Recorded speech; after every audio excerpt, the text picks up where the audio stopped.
3. Hello, everybody, and welcome to our last City Council meeting of 2025. We are going to start in open session where we're going to go directly in camera. Of course, matters that we cannot discuss out in open. Is my voice sound louder in that end to you guys too? It's echoing a bit, right? Pardon me? Tone it down? Okay, sorry about that, Vince. I'll move it away a little bit. So what we need to do first is to go in camera. So we've got 2 in-camera meetings that we need to get resolutions for. One is for today and one is for January the 6th. Is that right, Mr. Clerk? All right. Motion by Councillor Pietrangelo, second by Councillor Nieuwesteeg, that we go in camera today and then again on January the 6th for a special meeting. All those in favor?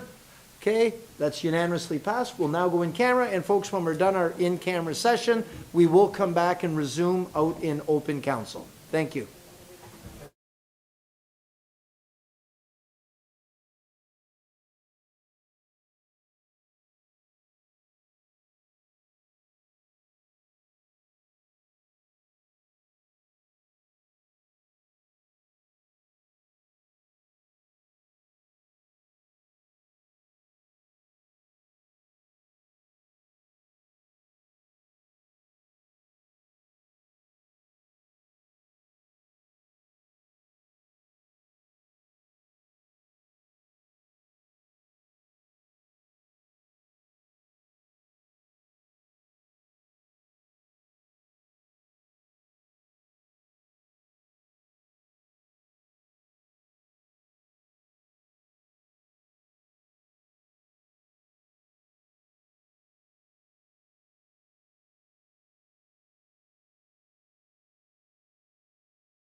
Well, everybody, welcome back. We've just concluded our in-camera session of our council meeting. We're now out in open for the duration of our meeting.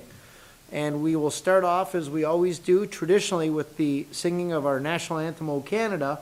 I will introduce the recorded video is from the Ann Meyer Music Program. Ann Meyer Music Program is comprised of students from grades 9 through 12. They perform at a variety of events, both in schools and in the community. Recently, they achieved gold standards of excellence in both vocal and instrumental music in the Port Colborne Festival of the Arts. This afternoon, we're going to hear their performance of our national anthem. So I'd ask, if you're able, to please stand for the national anthem.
And I do want to apologize for those viewers at home. We have upgraded our AV systems here in council chambers, but now we have to re-record a bunch of our stuff and update them to the latest digital technology, so they'll hopefully sound a little smoother.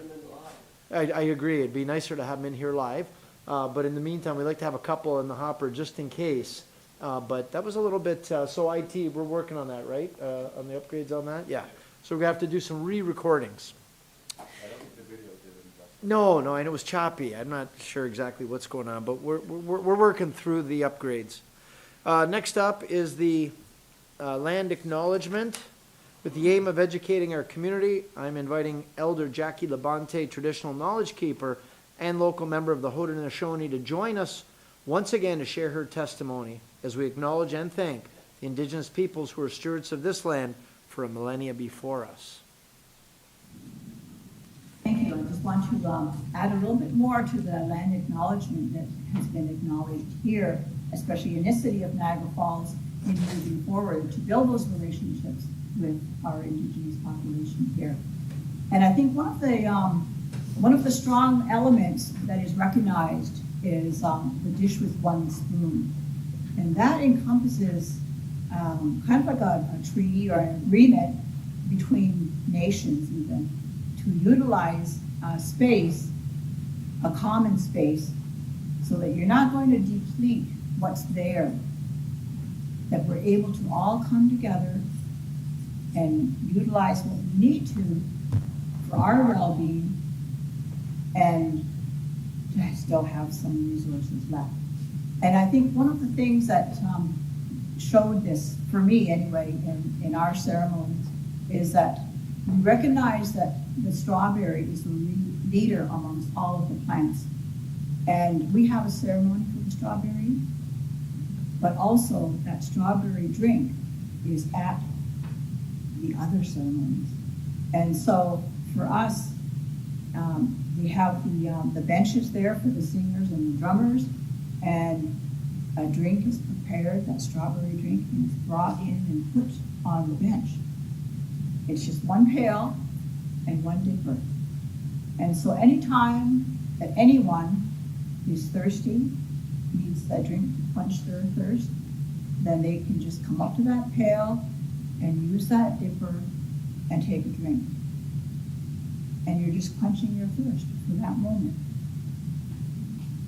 And anyone else can do the same. Everybody has a responsibility to bring, say, some of those berries. We don't leave it all to one person. That'd be a pretty big job, because we have sometimes 200, 300 people on our ceremonies.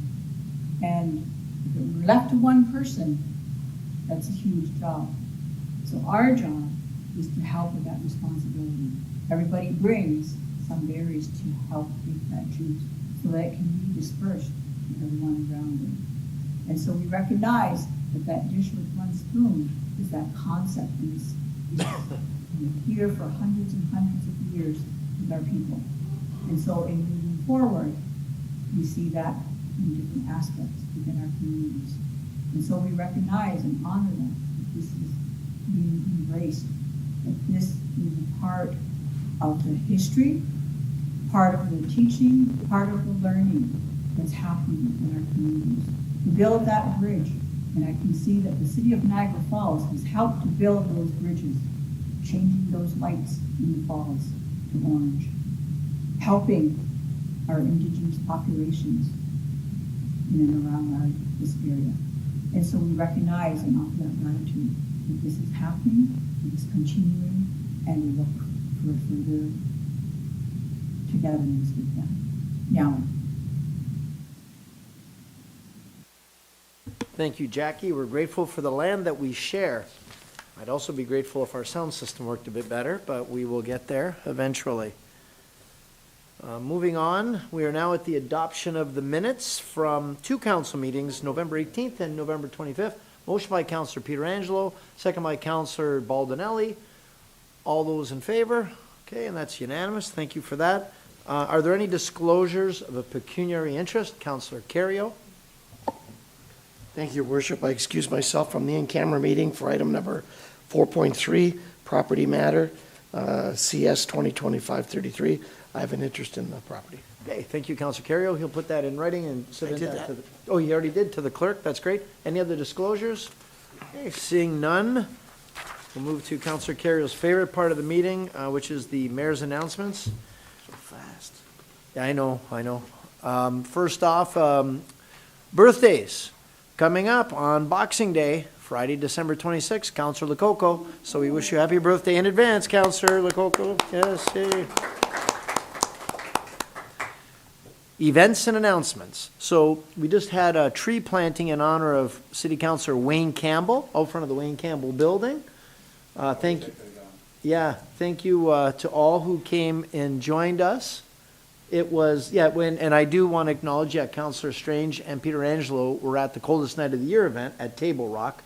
So I don't know, it was, which he loved as well. No, I know. So we're grateful. We've got a red maple that we planted there for him. His family chose the location, and we're really thrilled to have a lot of the senior staff come out for it as well. I was joined by Councillors Patel, Nieuwesteeg, Lococo and Baldinelli, and as I mentioned, Councillor Pietrangelo and Strange were at the Coldest Night of the Year. We had the groundbreaking for the Park Street apartment building, and boy, what a great news story that is. 360 units, 20% are affordable or attainable. It's probably going to bring upwards of 1,000 people living, working, and shopping downtown. What a great thing to turn an old piece of property, and give credit to our staff and Jason, our CAO in particular, working through the details to move this one forward. We broke ground, and they should officially start physical construction about March or April. They're doing the underground work right now. So what a great thing, exactly what we need in our downtown. Volunteer recognition took place recently. I was joined by Councillors Nieuwesteeg, Lococo, Patel, and Strange. There you can see us at the Exchange as we're recognizing some of our great volunteers in our community. And there you can see Bella and Willow. the St. Bernards, who are always on hand to bring some happiness. I'd like to also acknowledge the kickoff of Operation Smooth Roads with our ribbon cutting. And there we were cutting the ribbon on, which street was that? That was Preakness, that's right, Preakness. And there we were on Portage Road. So for anybody asking, when are you doing Portage Road? I just had someone the other day ask me at the grocery store. I said, we started it a couple of weeks ago. It's in the works and we're working our way north. So I know Eric is so excited because we've been talking about this for a little while. And now we're finally, he's hiding behind the poinsettia, but we're grateful. So I was joined that day by Councillors Patel and Nieuwesteeg as we cut the ribbon, and that is our branding now for Operation Smooth Road. As you'll note, in our capital budget, we've got more money allocated to roads than we ever have in any budget in the past. So we've got to focus on core services, and the thing that people say most is attention to the roads. And I think people will be happy to see that Mr. Nickel, our General Manager of Municipal Works, has put that attention toward roads, and council supported him financially to do that. Enable Canada Tour had their kickoff at the Hub, and you can see on the stage, Councillor Lococo is one of the panelists as well, dealing with a number of issues. And we're grateful being able to tackle some of these issues in our community. And the idea is that people with disabilities can be employed in an inclusive country, an inclusive employer, and have great opportunities. And we're happy to have a number of people there that day. Did you have anything you want to say to that, Councillor Lococo, to the panel at the Hub? Thank you, Mr. Mayor. I think it was a good opportunity for people to get to connect with other people. A lot of conversations are happening after that session, so I'll be connecting with a few people and bring different ideas to our community, and work with other people is a great thing. Yeah, it's a great thing. Good job on that. Heaters Heroes, Councillor Strange did his yearly toy drive, Christmas toy drive at Boston Pizza. And I was joined by Councillors Baldinelli and Patel. I don't know who else might have come by, but Councillor Strange, anything you wanted to say to that? Yeah, thank you, Mr. Mayor. And this year was our most successful year ever, so we got the most toys. And thank you for especially everyone from all the city departments, which were headed by our legal department, and branched out and got tons of toys and gift cards. Coupe gave us, our union gave us $500 for Ronald McDonald. It all goes to Ronald McDonald. So Mario Diodati brought all the toys, and we're using them all during Christmas and all year round, as they run out of toys pretty quick, as there's 40 rooms in it. They're packed all the time with families and children who are at McMaster Children's Hospital, just steps away. So thank you very much, and we'll just keep it going. And special shout out, there's 5 or 6 women that work at the casino at Christmas. They've been collecting gifts since last February, and they came in and had like 3 or 4 carloads full of toys, and they distributed all the Heaters Heroes and a bunch of other charities. So thankful for them in honor of Melissa Getty. So a special shout out to her, who we lost a few years ago, and in honor of her, they brought all these toys. So it was just pretty amazing. It was awesome, overwhelming. Amazing. Is it true, Councillor Baldinelli? And the Grinch was there too. The Grinch was there, and Councillor Baldinelli was playing with some of the toys, I heard. Is that true? He was playing some of the board games? Yeah. Well, that's good. That's good. You gotta have fun. Sparkle Awards, brainchild of Councillor Dabrowski, is now on. The Sparkle map is online, and tomorrow is the final day to submit if you want your house to be considered in the Sparkle Awards. And this weekend, judging will be Friday, Saturday, and Sunday. So download the Sparkle app, get your Timbits, drive around with your family, go check out. There's a number of different categories: best effects, judge's favorite, and community choice. And Councillor Dabrowski, what would you like to say about this year's Sparkle Awards? Well, as a follow-up to the Spooky Awards, Yeah. it brings our community together. And not only is it for civic pride and our local community, it drives a lot of people from outside of the area as well, from Hamilton and Toronto. It's a free event. You can access the Sparkle map, hop in the car, grab a coffee, load up the kids, bring some earmuffs, maybe separate the kids. But it's a great event. It's free. Check it out on the city's website. But thanks for the mention. Yeah, no, great job on that. And it's funny, I was at CHCH this morning, And they're like, man, there's always so much good, cool things going on in Niagara Falls. And it's great. They know Niagara Falls is a fun city. We got a fun council, some great ideas. Councilor representation, so I'd like to thank councilors for representing me at different events. Councillor Patel, thank you for representing the city at the Welland Heritage Council and Notre Dame College High School Intercultural Dialogue Corner. That's a mouthful. And the Desi Road Grand Opening. So thank you, Councillor Patel. Councillor Patel and Nieuwesteeg represented the city at the HIV/AIDS awareness flag raising. Thank you, councillors, for representing the city. Councillor Nieuwesteeg for representing the city at the flag raising National Addiction Awareness and the Smile Cookie promo. Councillor Pietrangelo and Strange representing the city at the coldest night of the year media walk at Table Rock. And Councillor Lococo representing the city Through Their Eyes Brock Region Age-Friendly Project. So thank you to all council for representing the city. Can't be all places at all times, so it's good when we can play team and try to cover each other. Business milestones and events, we have a few. We had the grand reopening of Niagara's elite wellness spa called News on what's Portage Road? On Portage Road at the Wellness Suites. Main Street where it turns into Portage, I think there, right? That piece in between. I was joined by Councillor Nieuwesteeg and Patel, and you can see there was the grand road. They used to be on Lundy's Lane, and now they've moved into a bigger space. So congratulations to the group. Congratulations to the grand opening of Niagara Foot Mechanic. I was joined by Councillor Patel, and this is where they can work on your feet, and each organ in your body has a corresponding spot on your foot that they can manipulate and help you, whether it's stomach problems or migraines or back problems.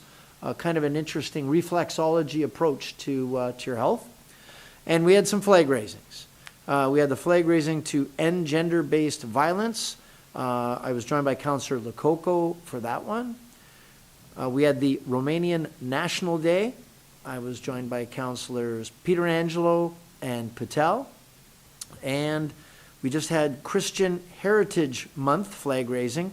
I was joined by Councillors Patel and Nieuwesteeg yesterday.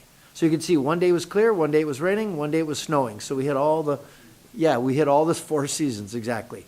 And coming up, our next council meeting, this is the last one of 2025. Our next council meeting will be a budget for operating budget on Monday, January the 19th. And our next regular council meeting will be the following day on Tuesday, January the 20th. So everyone at home, on behalf of City Council, we wish you and your family and your friends a warm and Merry Christmas and Happy Holiday and Happy New Year. So thank you to everybody. Appreciate you tuning in, both of you. All right, moving along. Well, Vic's mom and my sister. Those are the two, I think. Those are still the two that are watching? She stopped watching. Okay. All right. What's that? Yeah, his sister fast forwards through mine. That's great. Thank you for that. Okay, moving on to number 7, deputations, presentations. I'm going to call on Tiffany Clark, our treasurer, as we deal with the mayor's proposed 2026 water and wastewater budgets. So, Ms. Clark, the floor is yours.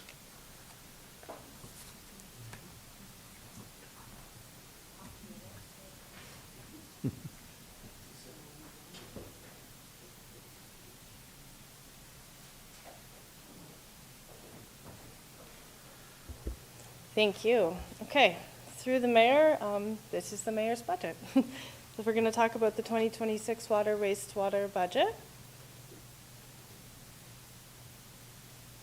So it's a 2-tiered model, as we know. The region treats the water. They're responsible for some of the larger water mains on the larger regional roads, as well as the sewers. Their rate structure is 100% fixed on the wastewater side, and they charge us 75% variable and 25% fixed on the water side. The region also contributes to us via some grants for the CSO program, the Combined Sewer Overflow Program. City Council, we're the owner of the drinking water system. We're responsible for maintaining and replacing our infrastructure on our city roads and underground our city roads. This work's done by our municipal work staff, and then our customer service and finance staff are responsible for billing and collection. Our rate structure that we bill the residents, 60% variable rate and 40% fixed charges. Those fixed charges, of course, are for the pipes in the ground. Regardless of whether you're using the water, those pipes still need to be maintained. Looking at a quick summary of the water wastewater budgets. So this is the water budget. You can see in 2025, the total water budget was $29.4 million. And moving into 2026, we're increasing by $2.2 million to $31.6 million. This increase is largely, you can see on the left-hand side, the region. The region's increasing $1.5 million, and the city's increasing $681,000, or almost $82,000. We'll get into that in more detail on a future slide. I just want to point out in the breakdown between this budget, so in this water budget, the region controls 51% of the costs. We have zero say over those costs. The city controls the other 49% of the costs at the $15.6 million. Excuse me. The wastewater budget, 2025, this was $38.4 million. We're increasing by almost $4.3 million to $42.7 million. Again, on the left-hand side, the region that increase is $2.9 million. The city increase is about $1.4 million. And I want to point out in the breakdown here, even larger divide. So the region is responsible for 64%, or $27 million of this wastewater budget. We don't have any control over those costs, and the city is responsible for about $15.5 million of this budget. And then this next chart's just looking at a quick combined view, so adding those two budgets together, we're going up, of course, $6.5 million from $67.9 million to $74.3 million. Looking at a combined look, again, the region controls 58% of this budget at $43.2 million, and the city is $31.1 million of these costs, or 42%. This one, we just wanted to put it in a little, instead of having a chart view, just looking at the pie chart view. So the combined budget again on the side, almost $70 million. Breakdown was previously 43% city, 57% region. Enter the increase of $6.5 million. The region's going up $4.4 million. The city's going up $2.1 million. And we're looking at a slightly different split in 2026 where the region's responsible for another percent more, so 58%. Or $43 million, and the city is responsible for $31 million. Looking at the water budget in slightly more detail, you can see at the top, those are the regional charges, increasing about 11% on the volumetric cost and 8.3% on the fixed costs. That's that $1.5 million increase from the region. Like I said, we don't have a say in that piece. Then the $681,000, that's in our city costs. And we'll get to another slide soon with some key highlights as to what's driving that cost. Sorry, just pointing out, overall that went up about an 8% increase on the water side. So in the water budget, we do have, it's actually in both, in the water wastewater budget, we do have two new positions, and Mr. Nichols is going to explain those in a little more detail coming up. So I'm not going to go into detail that. That's driving about $260,000 in the water budget and about another $200,000 in the wastewater budget. We've also done a better job at going through the IT software costs and any software that has an impact corporately. We've allocated a representative proportion to the water wastewater budget to represent those staff members that would be using that software. And that was a way to get some costs to move from the levy to the rate budget. Lastly, we have a $100,000 one-time cost for a backflow prevention consultant. This is to help get this backflow program up and running off the ground. You'll see this in our new positions, I think coming up on the next slide, actually. And I'm going to pass over to Mr. Nicol for that one. Thank you. And through the mayor, backflow. What is backflow? You can see it's a theme. It's an important program for us to support. Backflow occurs when the drinking water system operates in a negative pressure system or negative pressure direction, and that creates a suction. So anything attached to the drinking water system in suction could contaminate the drinking water system and bring dangerous substances in to mix with clean drinking water. For example, any building that's above the elevation of our water tower on Lundy's Lane is at higher pressure than the rest of our system and could push contamination into our system. Since 2015, the Ontario Building Code required buildings to be outfitted with a backflow preventer that prevents the water that is in that contaminated system or potentially contaminated system from mixing with the rest of our drinking water. And if you want to scare yourself, do a Google search on actual backflow occurrences that happen. We estimate about 150 properties are our initial risk, high-risk properties where maybe they're not high rises, but the products they're using that are attached to the drinking water system create a risk to the public if there is a backflow event. For about 13 years now, the Ministry of Environment in our annual audits and inspections have recommended that the city begin work on a backflow prevention program. It is not a requirement, but it will be soon.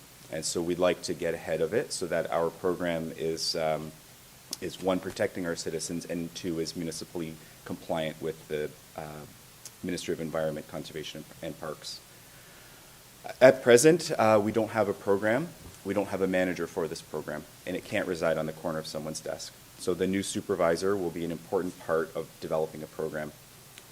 Our wastewater team today consists of 4 supervisors and 32 skilled tradespeople. They work under the direction of Savannah, who's here today. She's prepared a lot of this information, and I'm your spokesman. Each supervisor participates in call-outs for emergencies.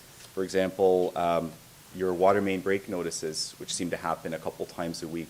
So each one of our 4 supervisors are on that rotation, including our current supervisor who manages our water meter program.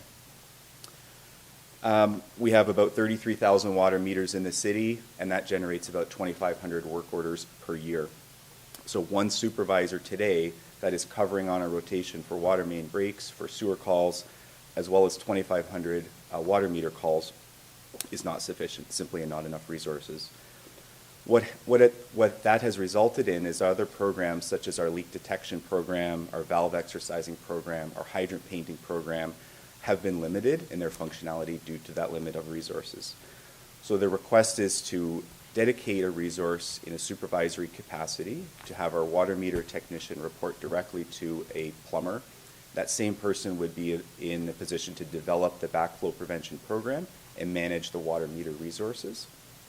And that will free up the current supervisor who's managing that water meter portfolio from the corner of their desk to focus on the core responsibilities of the water team, which is water main breaks and sewer and all those other municipal functions. I will move on to the second one, and we'll take your questions after. The second person is a new position request as a manager of operations planning initiatives and support services. If you recall our capital budget, one of the important items that was approved was a new work order management and asset management system, call it WAM system. That is the system that processes all of our work orders.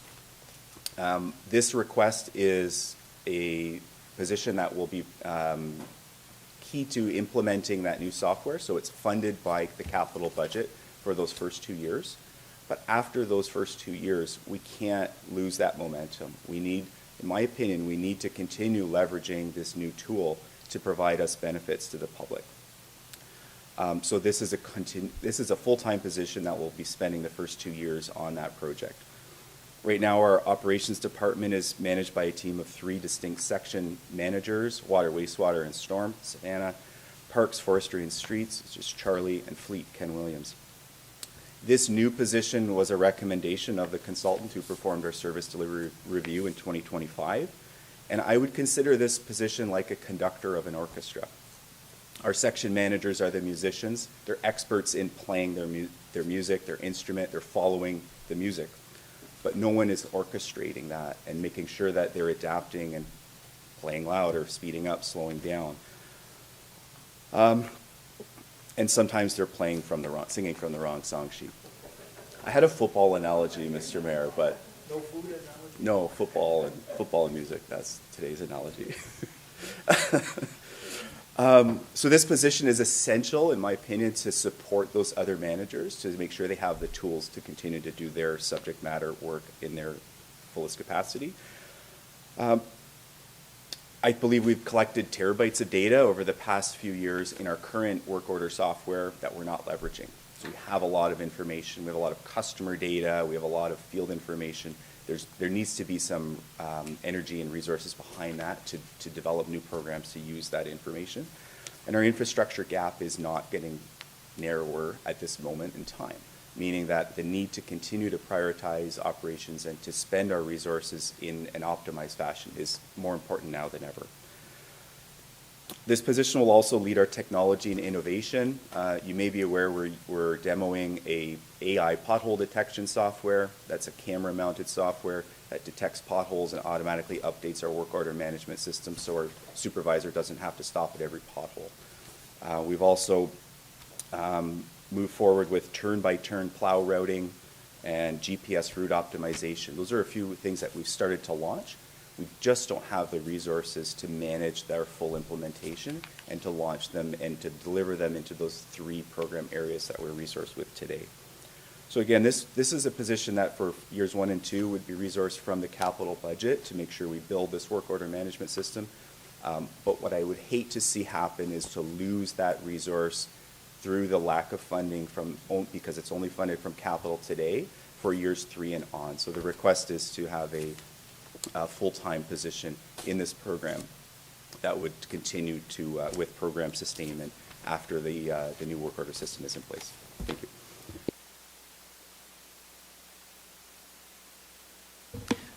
Our CAO turned it off. I don't know. I've got Councillor Nieuwesteeg and then Pietrangelo and then Lococo. Thank you, Mr. Mayor, and this is directed to Mr. Nicol.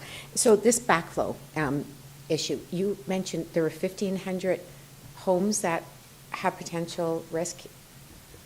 Yeah, through the mayor, excuse me, we've looked at a basic risk assessment and we think there's about 150 commercial properties. This wouldn't apply to residential homes, even though your garden hose could be a source. The likelihood is lower than, say, like a car wash that has chemicals attached to, machines that are pressurizing the water. So there's about 150 in our current known high-risk category today. So they're, excuse me, they're homes or like who were these 150? They would be commercial properties. Okay. And are they aware that they have this potential risk? So they wouldn't be aware. I don't know how any business owner would naturally be aware. Anyone who has built a property or gone through a plumbing permit since 2015 would know about this requirement. I'm not sure there's too much voluntary compliance. Okay. This isn't something that happens that regularly, but the results of, or the consequences of this risk is pretty significant. So, that's why the ministry is looking at feathering in this requirement. It's not a legislative requirement today, but 13 years of asking for us to move on this, we feel that within 2 years there'll be a regulation requiring backflow prevention. Okay, and through you, Mr. Mayor, just for clarification, so I thought we were asking for a budget for staffing, to put the 2 staff people in, but it's more over in capital right now? Is that? Thank you, through the mayor. Just to clarify that, so the budget has been built into this budget, and there is a 50% portion of the manager of operations that would go into the levy budget, about $70,000. It's a best practice for us to build those costs in now, but what Eric is saying, or Mr. Nicol is saying, is that this position would be charged to the capital project to start, so we would run a positive variance in this case in the budget, and we'd be able to put that into our stabilization reserves. But when this person comes back into this budget, that's already there. So 2 years from now, I don't have to ask you for that money again. Okay. Through you, Mr. Mayor, again to Mr. Nicol. I understand water safety is certainly non-negotiable, but right now we're seeing affordability is also a public safety concern as well. Have we done absolutely everything? I know we can't control what the region has done, but we've done everything we can to keep this budget because it's significant for our taxpayers, because although we say it's only for an average person $8.18 per month, but we add that to our levy and our capital and everything else, that people are really struggling right now. So I guess I'm asking, do we absolutely need to implement all of this year, or can we phase it in if it's not legislated? Yeah, through the mayor, I can tell you I've gone line by line through our operating budget and our contracted expenses. The cost to repair our infrastructure has gone up at a pace that exceeds our cost of inflation. So there are some of those other pressures that are out of our control. Certainly we can wait for the regulation to come. My concern with that is we'll be caught by surprise, and then we will have a limited timeline to implement. and will be impacting businesses in a timeline that, may not give them enough time to plan for these improvements. So I would recommend that the sooner we plan for this, the more runway we have for implementation, if and when the province does make that a regulation. All right, thank you. Thank you. We've got Councillor Pietrangelo, Lococo, and Patel. Yeah, thanks, Your Worship. And not a question of Mr. Nickel, but I just wanted to mention in attachment 3 is the use of reserve funding, and inside that reserve funding, there's a portion of it that goes to the project at Montrose and Biggar. Myself and my family own property in the area, so I'll declare a conflict on that part, and I'll give this to the clerk. Thank you for that, Councillor. Do you have anything else? No. Okay. Thank you, Councillor Lococo, then Patel, and then Baldinelli. Thank you, Mr. Mayor. I think this question's through you to Mr. Nickel. I had a resident contact me and ask me, where does the liquid soil get disposed of? Yeah, thank you. Through the mayor.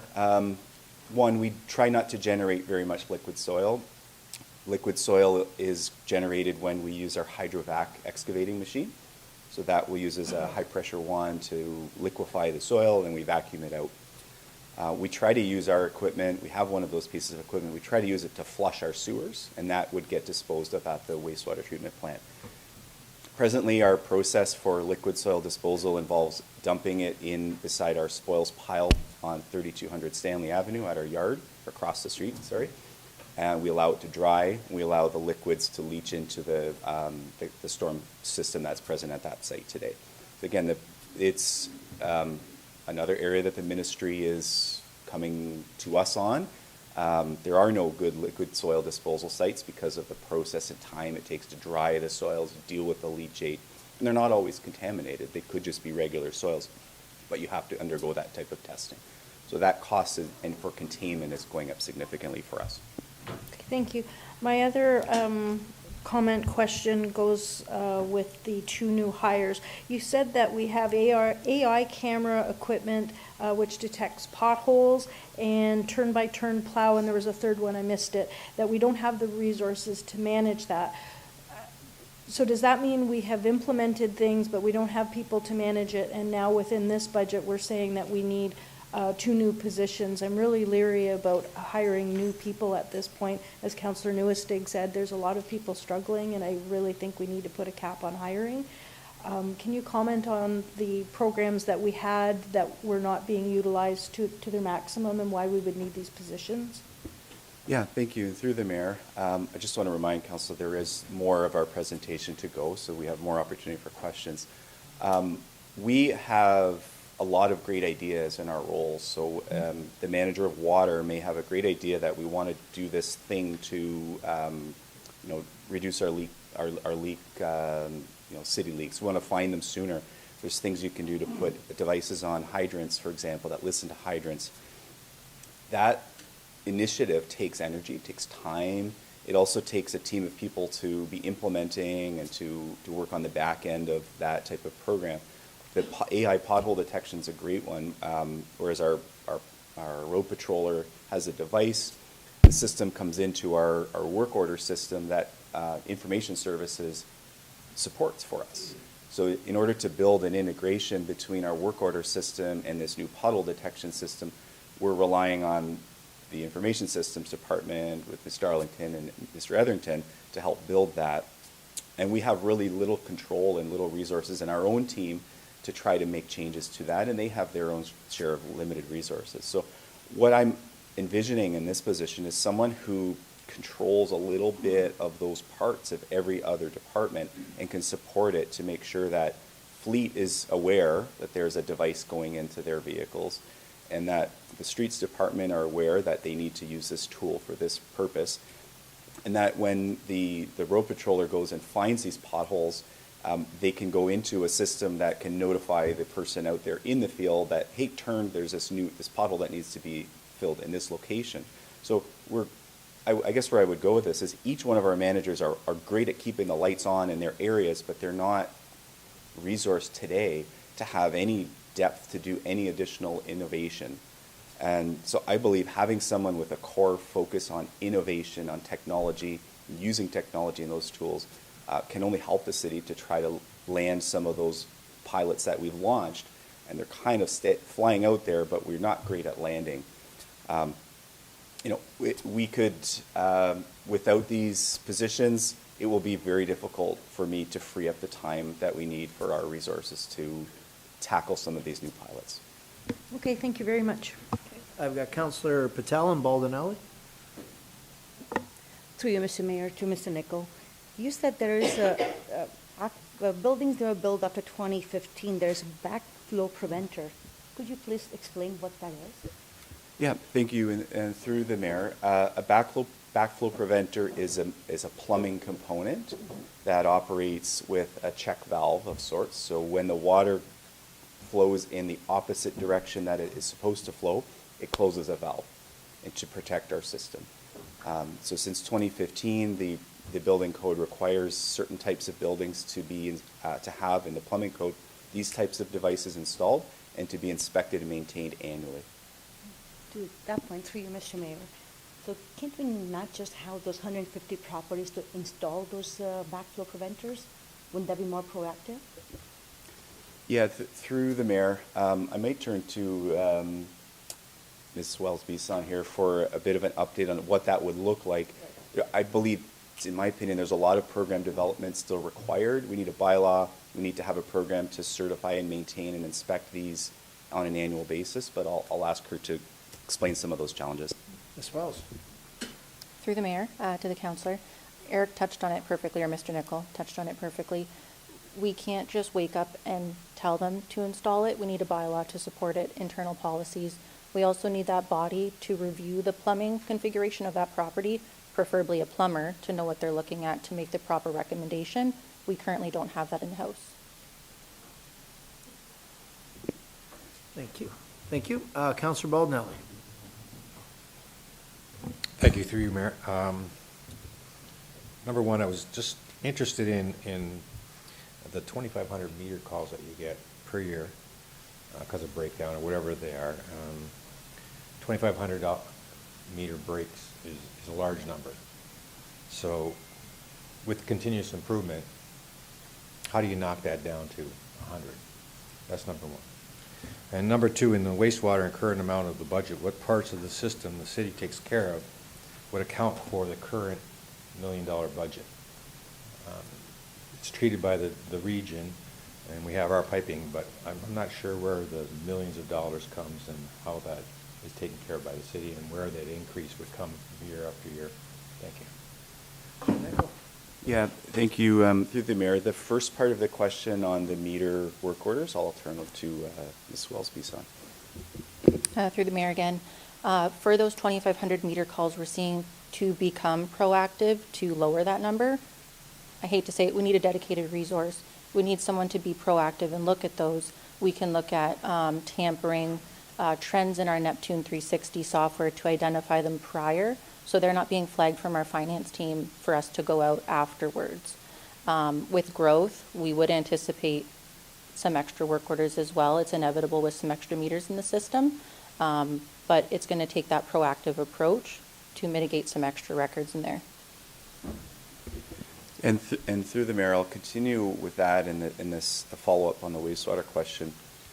Typical meter calls could be the wire has been cut. I trimmed my contractor trimmed it. My meter isn't reading, or I meter read too high. So each one of those prompts an inspection. We also have a obligation. I think it's a customer service approach where if there's a zero consumption read, we should review it and see what happened. Is there a misread? So it's not that the meter's malfunctioning per se, but there's something in that configuration that needs to be inspected. There are cash registers, so we certainly want to prioritize their functioning at least a 98% fully functioning rate. With respect to the wastewater system, we have a significant maintenance program with our wastewater system. So we do a flushing and inspection program. So there's labor costs and equipment costs. So that would be the bulk of our wastewater costs. We have repairs as required, and then preventative maintenance work that's done from time to time, say in our manholes. I can provide a more fulsome summary if I pull out our general ledger after this meeting, but off the top of my head, those are some of the significant costs that we have today. Just on that significant cost, and, you know, I'm just curious as to, over time, and you're budgeting, you know, let's say it's $30 million, and you're repairing, you know, the laterals, right? So the region brings it, and then we take it from there on the streets. At what time during the lifespan of the system would it decrease instead of increase? Because that, you know, after so many repairs and there's no pressure, I know that we have to clean it out. Basically, you know, low flush toilets doesn't do us any justice, but over time, shouldn't we see, as we learn more and build better, that the cost would decrease? Yeah, through the mayor, I'm not sure I fully understand that part of the question, Councillor. So let me try to explain how I see it. The region's main responsibility for wastewater are pump stations and large diameter. So we're talking 8-foot diameter, large trunk mains, and force mains, so pipes under pressure. All the rest of the collection system, the gravity system, the laterals properly line in is the city's responsibility. The average age of our infrastructure, even with the significant investment, the average age is getting older and older every year. So even though we're replacing old pipes, lining pipes, it's still not quite keeping pace because we know we have a significant investment back in the baby boom that caused the city to grow back in that time. So we're kind of catching up in this wave of old infrastructure. All of those pieces of infrastructure require funds to maintain.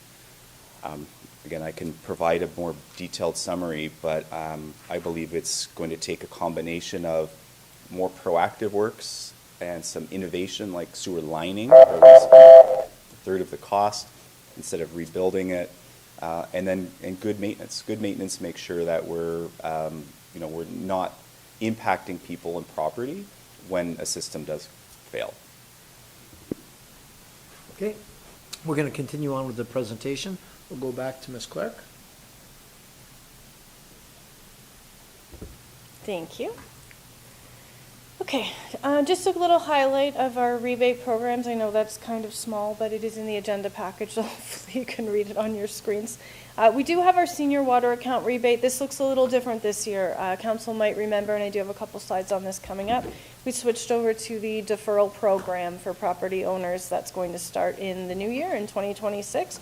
So the rebate program is actually dropped to $4,500, and that is now for tenants only. So we no longer sign up water accounts in a tenant's name, but we did grandfather existing. So if you are a tenant and you meet these criteria, 65 and older on the guaranteed income supplement, and you have a water bill, you are eligible for this $102 account credit for the senior rebate. The high water consumption adjustment, so this is for residential properties. Leaks happen. If you have a leak and it's a high volume, we'll rebate up to 50% of the volumetric charge on your excess consumption once you've verified that you've actually fixed the issue and the issue was stopped. So that's a program we have a budget of $40,000 for. And then sod watering rebates. So if we damage your lawn with our equipment, our snowplow, for example, in the winter, we will eventually in the spring or summer, we will put some new sod in for you. We will give you a $10 rebate on your water account because we would like you to water the sod so it lives. Just a little reminder on our new deferral program. So this was approved by Council March 18th, 2025. It was a $500 annual property tax deferral. This is an increase. The old property tax rebate, I believe, was $80, and then you had the $102 water rebate. So similar eligibility, 65 or older in receipt of the guaranteed income supplement, but instead of a rebate on your account, it's going to be a $500 deferral. And then just a little slide on the application requirements for any residents that are interested in switching over to this program. Moving into the wastewater budget, a quick look at some details and the rebate programs here. So on the wastewater side, the region's fixed charges are going up 10%, $2.5 million there on the top row. The next region charges others. So the major part here is this region does this overpayment, underpayment thing where they bill you for the 3-year average of your wastewater flows based on the prior year, and then they do a true-up during the year as to what they actually should have charged you, and they put that difference on next year's water bill. So we are still unfortunately riding the COVID years where we have an underpayment of 1.6 million. This is a small increase from the 1.4 million underpayment last year. I am happy to say that next year that is flipping over into an overpayment again. So that 1.6 million will be removed from our budget next year. However, I have also mitigated that with $1 million of reserves. That's where you can see the non-rate revenue, the second last row from the bottom, increasing there by $848,000. So that $1 million reserve transfer will also come out next year. I should have mentioned in the water budget, I did not increase the transfer to capital. In the sewer budget, I'm asking for a small increase of $500,000 in the transfer to capital. This is to give us more sewer money. We kind of realized during the capital budget, we were really struggling to find sewer money. We could barely get the second sewer separation funded in the budget, and we would like to continue on with a program of at least 2 sewer separations a year. So we need to work hard at increasing those capital dollars to be able to accomplish that annually. Sorry, I was sick last week. And then the city operating charges were increasing by $900,000. Some of the highlights of that, so Mr. Nichols already explained the new positions. So the increase in labor is about $222,000. That is not solely the new positions. That is also cost of living increases for the 32 staff members that Mr. Nichols mentioned reside in this budget. We've also had a fairly significant increase to our CCTV inspection program. This, I believe, is how we inspect the sewers from the inside. So that's increasing to $500,000. This is for better preventative maintenance. I've mentioned the $500,000 increase to the capital reserves. And then on the flip side, a positive revenue increase. In the past, I was mitigating some of the region's increases with $500,000 of reserves. This year, I've increased that to $1 million with the full knowledge that that overpayment will flip around to an underpayment next year. Sorry. Oh, boy. The Weeping Tile Assistance Program, just a quick talk about that one. This is the same budget as before, $350,000. We've got 48 applications approved as of this November. You can get a maximum of $5,200 to assist with your Weeping Tile program. And let's get to the rates. So this slide's just letting you know the numbers of meters by size. The reason I focus on this a little bit is to point out that 31,400 meters, or 96.5% of the meters in our system are 5/8 3/4, and so that's what we're going to focus on for the rates.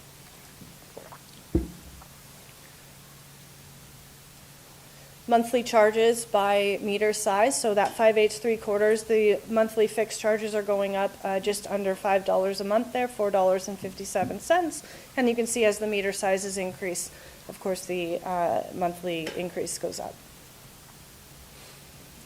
Moving over to the proposed rates, down at the bottom when you combine them, so the fixed rates are going up annually by $55, and the volumetric rates going up by 15 cents. Over on the right-hand side of the slide there, I've broken down how that breaks down between city and region. So the city's portion of the increase is about $18, the region's portion is about $37. Just a little fun fact, what does $10 in volumetric charges get you? This kind of came up when we were looking at the sod rebate, when we saw you get $10 to water your sod. So $10 gets quite a lot. It would actually fill all 7 of those kiddie pools. So one of those pools is about 400 liters, so you can fill almost 2,800 liters. Yeah, or a hot tub. There you go. Or 2 dunk tanks, I also learned. Okay, this one's looking at the an average water bill. So if you use annual usage of about 175 cubic meters a year, this is approximately a family of 4. In 2025, your water bill would have been about $1,242. In 2026, now it's increasing by about $82 for the year, or $6.87 a month, to $1,325. That breaks down on the left hand or the right hand side there. The region's part of that increase is about $56, almost 2 times the city increase, $467 a month, and the city increases the $2.20 a month. This slide just looks at comparing us to the other municipalities. This is our 2025 rates, so our current rates compared to the other municipal current rates. You can see we are always hovering around the bottom, and in this case, we're second from the bottom here. So if you live in Niagara Falls, and you should be happy that your water bill is second from the bottom. And we're well below the average there of the $1,472.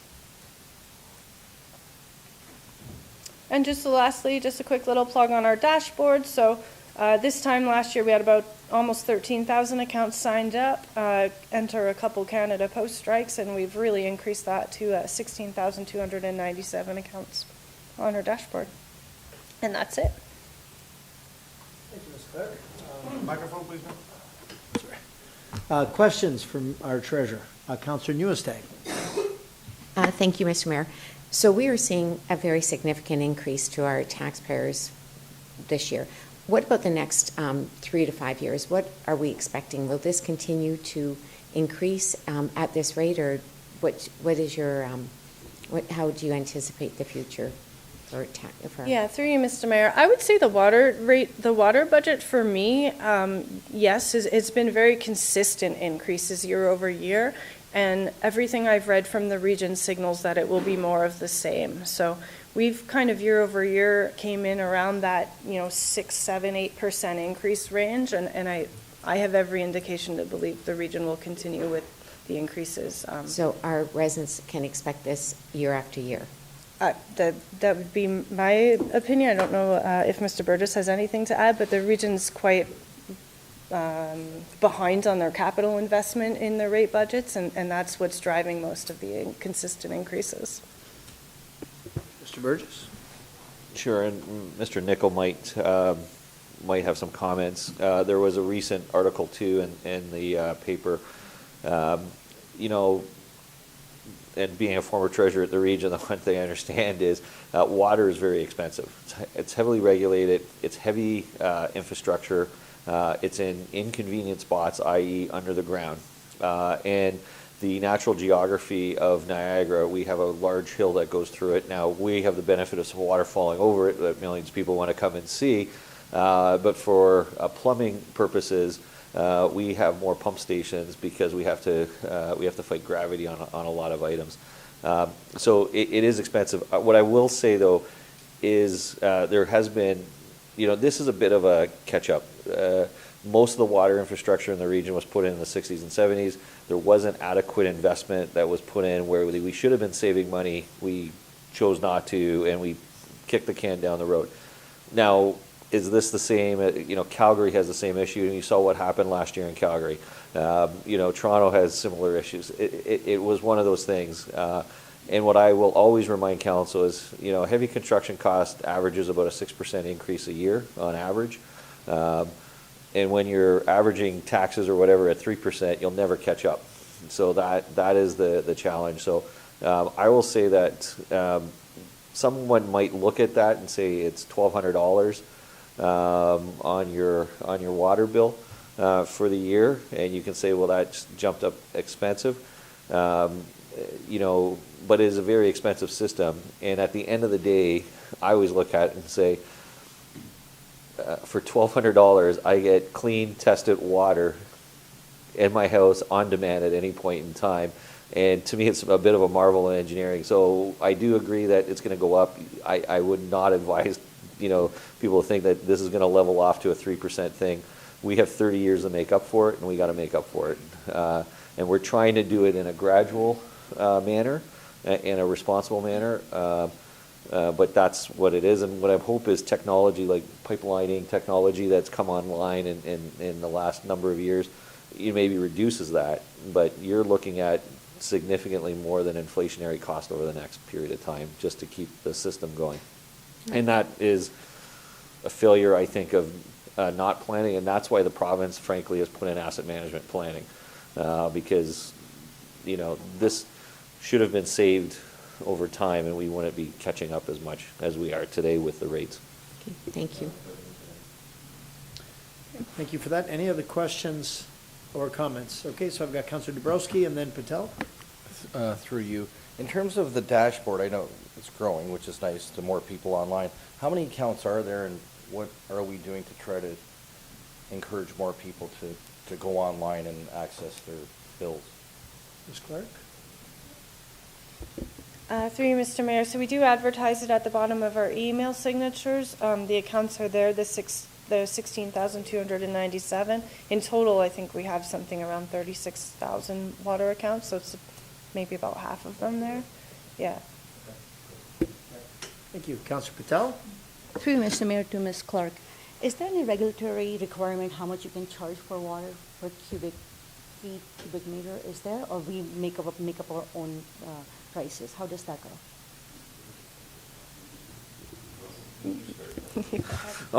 We're both fighting them. The one thing with rate and levy can never be crossed. So for those who remember Ghostbusters, you can't cross the streams. So any costs that are related to water has to stick in that rate. So you can never cross the levy. And it is a cost recovery model, so that we have the costs that are there. We have to cover it through. So that is really the legislation. You have to recover your cost through the rate. But there is no, here's the maximum, here's the here's the minimum that you can have. It is based upon a cost recovery basis over a long period of time. So I'm not sure if I missed anything. Okay. Councillor Patel? Mr. Mayor, I understand that there's lots of requirements that we have to follow, especially clean drinking water is the fundamental basic right. So I would like to suggest that we do look into that requirement of backflow preventer for the properties that do not have them. Maybe we can look into the program, see how much it's going to cost. Because it's just the prevention. Even though if you go ahead with any other new measures, being proactive and make sure there's nothing coming back into the water pipes, I think that's the best way to do it. And when we're looking at the average household paying $1,324 per month, I know we do say that we used to pay $1,200 last year. It is a lot of money for somebody who's a tenant in an apartment building. It's just the universal cost. I understand it's not just us, but I just want to say that if somebody's paying $1,300 rent, $1,300 per year to pay for water, it's a lot of money. I know every city is paying for it, but it's just lots of costs are adding up onto people, and it's just the way it is. I know we need clean water, but it's hard to explain to people because I know one person asked me that we are surrounded by the water. Why are we paying for the water? And we understand that water has to be clean. We can't just use the water from the river. This is all the cost of delivering water to people's houses and cleaning the water. But it is a hard cost that people are seeing every month, and that is the hard explanation to people, especially when we live in the city that's surrounded by water.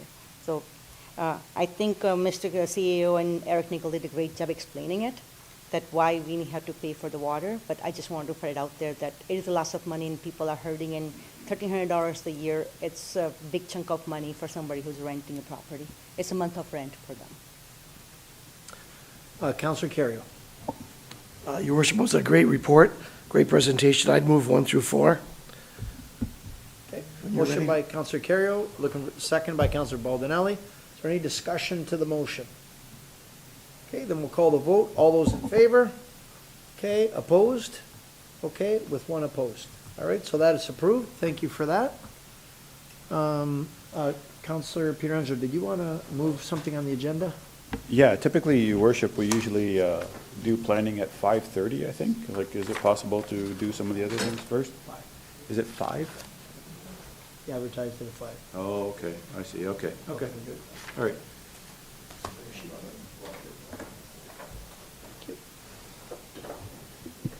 Okay, Mr. Clerk, would you please introduce the next item on the agenda? public meeting is now being convened to consider a proposed amendment to the city's official plan and zoning bylaw to exempt the lands at 4500 Park Street from requiring a mid-block laneway, as well as amending the zoning provisions for the rear yard and exterior side yard. Notice was given by first-class mail in accordance with the Planning Act on October 31st, 2025, and by posting a sign on the property in question. In accordance with Bill 185, the minister, the applicant, or a specified person, public body, or registered owner of any land to which the official plan amendment or bylaw will apply, who made oral submissions at a public meeting or written submissions to City Council prior to the adoption of the official plan amendment and/or passage of the bylaw, may appeal the official plan amendment and/or the bylaw to the Ontario Land Tribunal. Third-party appeals are no longer permitted. Thank you very much, Mr. Clerk. I'm now going to call on Tara O'Toole, Senior Manager of Current Planning, who's going to provide an overview and explain the purpose and the reason for the proposed amendments. I also want to acknowledge Councillor Morocco, one of our regional councillors who's here today in the gallery. So the floor is yours, Tara. Good evening, Mayor and members of Council. I'm Tara O'Toole, Senior Manager of Current Planning. The applications that are before you tonight are for an official plan amendment and zoning bylaw amendment for 4500 Park Street, and they were submitted by Elite Developments. The purpose of these applications is not to revisit height or density or anything that was approved earlier this year at Council, but tonight's amendments are focused on two things. The first being removing the requirement of a mid-block laneway only on 4500 Park Street, and fine-tuning the rear yard and exterior side yard standards to match the preferred building design, which has currently been submitted via a site plan. Oh, let's see. I have to scroll, Heather. There we go. Okay. So this slide shows the actual location of 4500 Park Street within our downtown. And the site is on the south side of Park Street between Chrysler Avenue and St. Clair, and within walking distance to our City Hall and the GO Station. Queen Street's mixed-use Main Street is immediately to the south of Park Street, and low-rise residential neighborhoods are located further south of Queen. The property is also located within the transit station secondary plan area and a protected major transit station area where higher density transit supportive development is encouraged. A little bit of background, Council has considered the applications for this site. There was two that had come through on January 14th of this year. And at that time, Council approved an official plan amendment and a zoning bylaw amendment to permit up to a 20-story residential building, allowing dwelling units on the ground floor and up to 50% of those being on the ground floor, and requiring structured parking at the rear of the building with strong urban design standards related to articulation, materials, and ground floor glazing. The site itself is historically, it was used as a city yard. Some may remember it as a Park Street, farmer's market, and a municipal parking lot. The actual municipal parking lot has actually been closed since 2021. And since that time, downtown parking has remained manageable through a broader municipal lot network. The property has also been fully remediated, and a record of site condition has been filed and approved with the Ministry of Environment, Conservation and Parks, which allows this site to be used for residential purposes.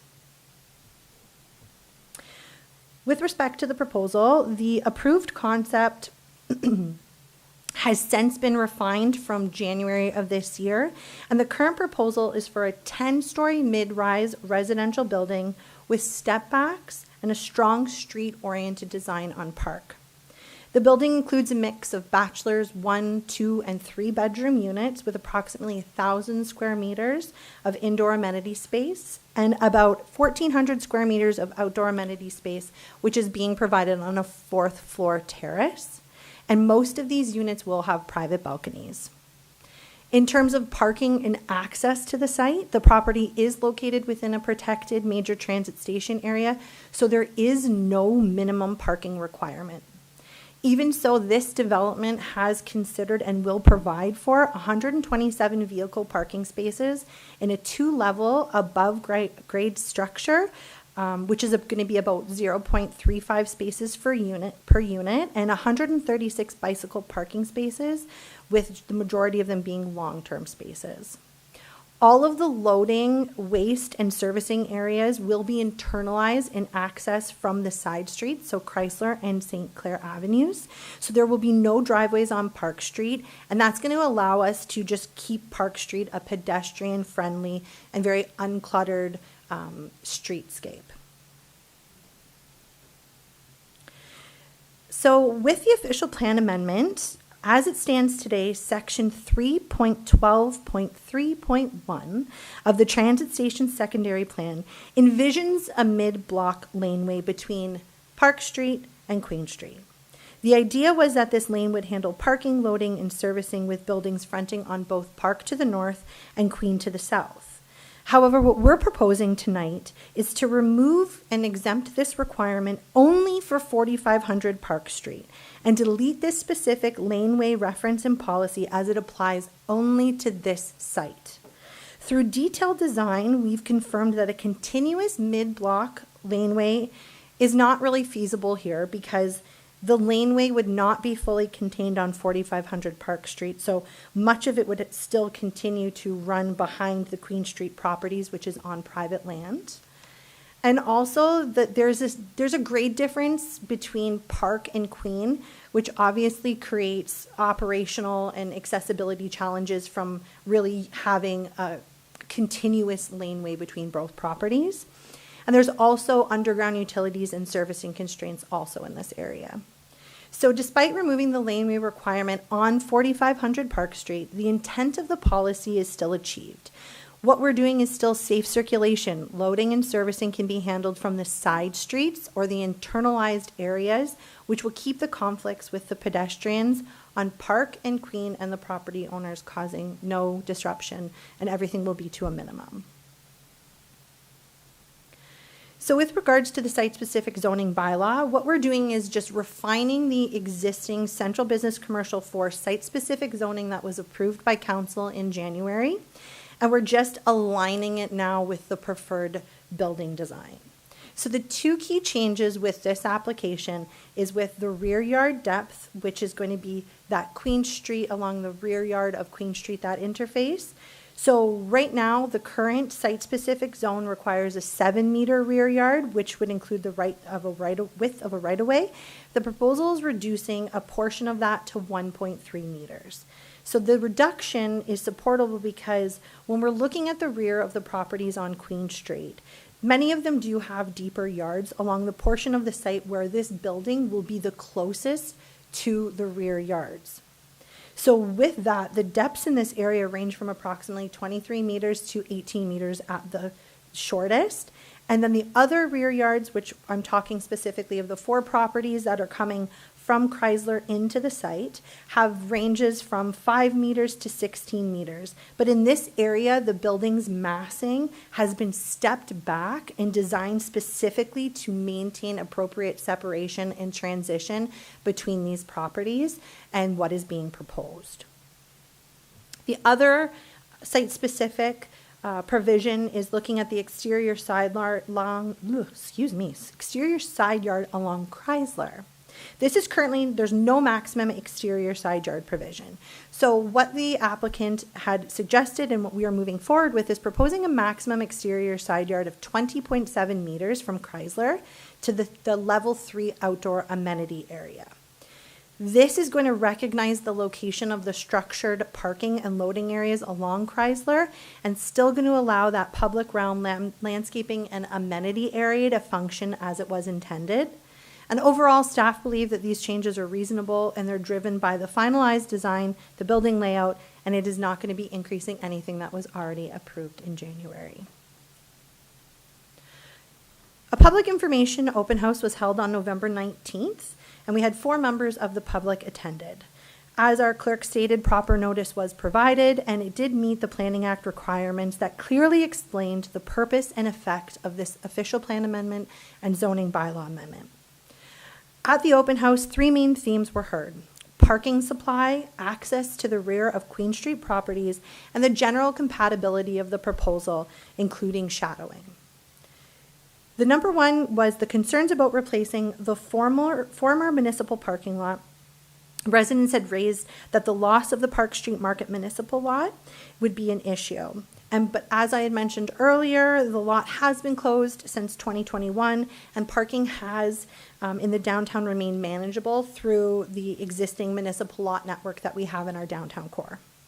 To address the future demands from this development and other downtown projects, the city is planning a new municipal parking lot on a former transit maintenance facility. Facility lands. The facility is planned to accommodate 400 or more vehicles, adding significant capacity to the downtown parking supply, and the construction is tentatively scheduled to begin somewhere in 2027. So this is hopefully going to be completed before 4500 Park Street would be occupied. The concerns about losing access behind the Queen Street properties. We have heard concerns about the back lane behind the properties on the north side of Queen Street between Chrysler and St. Clair. It's important to clarify that at this time, this is a very informal laneway located entirely on private properties. Based on our review, there are no reciprocal easements and there is no registered agreements that guarantee the shared access over these rear yards. So the access today is based on just mutual agreements between the neighbors and the property owners, and it has not been deemed to be a public right-of-way. If any of the Queen Street properties redevelop in the future, access and servicing would be looked at again through an appropriate planning application and the conditions at that time. And if the owners of Queen Street properties wish to formalize a shared laneway, that would need to be done through private agreements or easements, and it would be the responsibility of the property owners and not the city. And lastly, one of the, or second to last, was the condition and maintenance of that rear access area. So the concerns about that was the physical condition of the rear drive area. There's potholes, drainage issues, and general upkeep. But because, again, this area is under private ownership and control, the responsibility for the maintenance and repair rests with the individual property owners and not the city. Finally, the shadows and the overall compatibility of this proposal. So there were questions about the shadow impacts and that overall fit.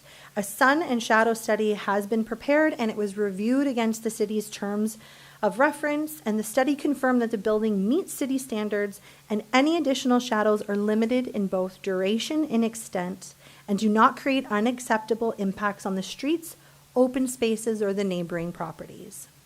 We did also receive supportive comments at the open house, noting that bringing new residents into the downtown will increase pedestrian activity, help support local businesses, and that is consistent with council's objective is for this area. So in summary, staff support both the official plan amendment and the zoning bylaw amendment for the following reasons.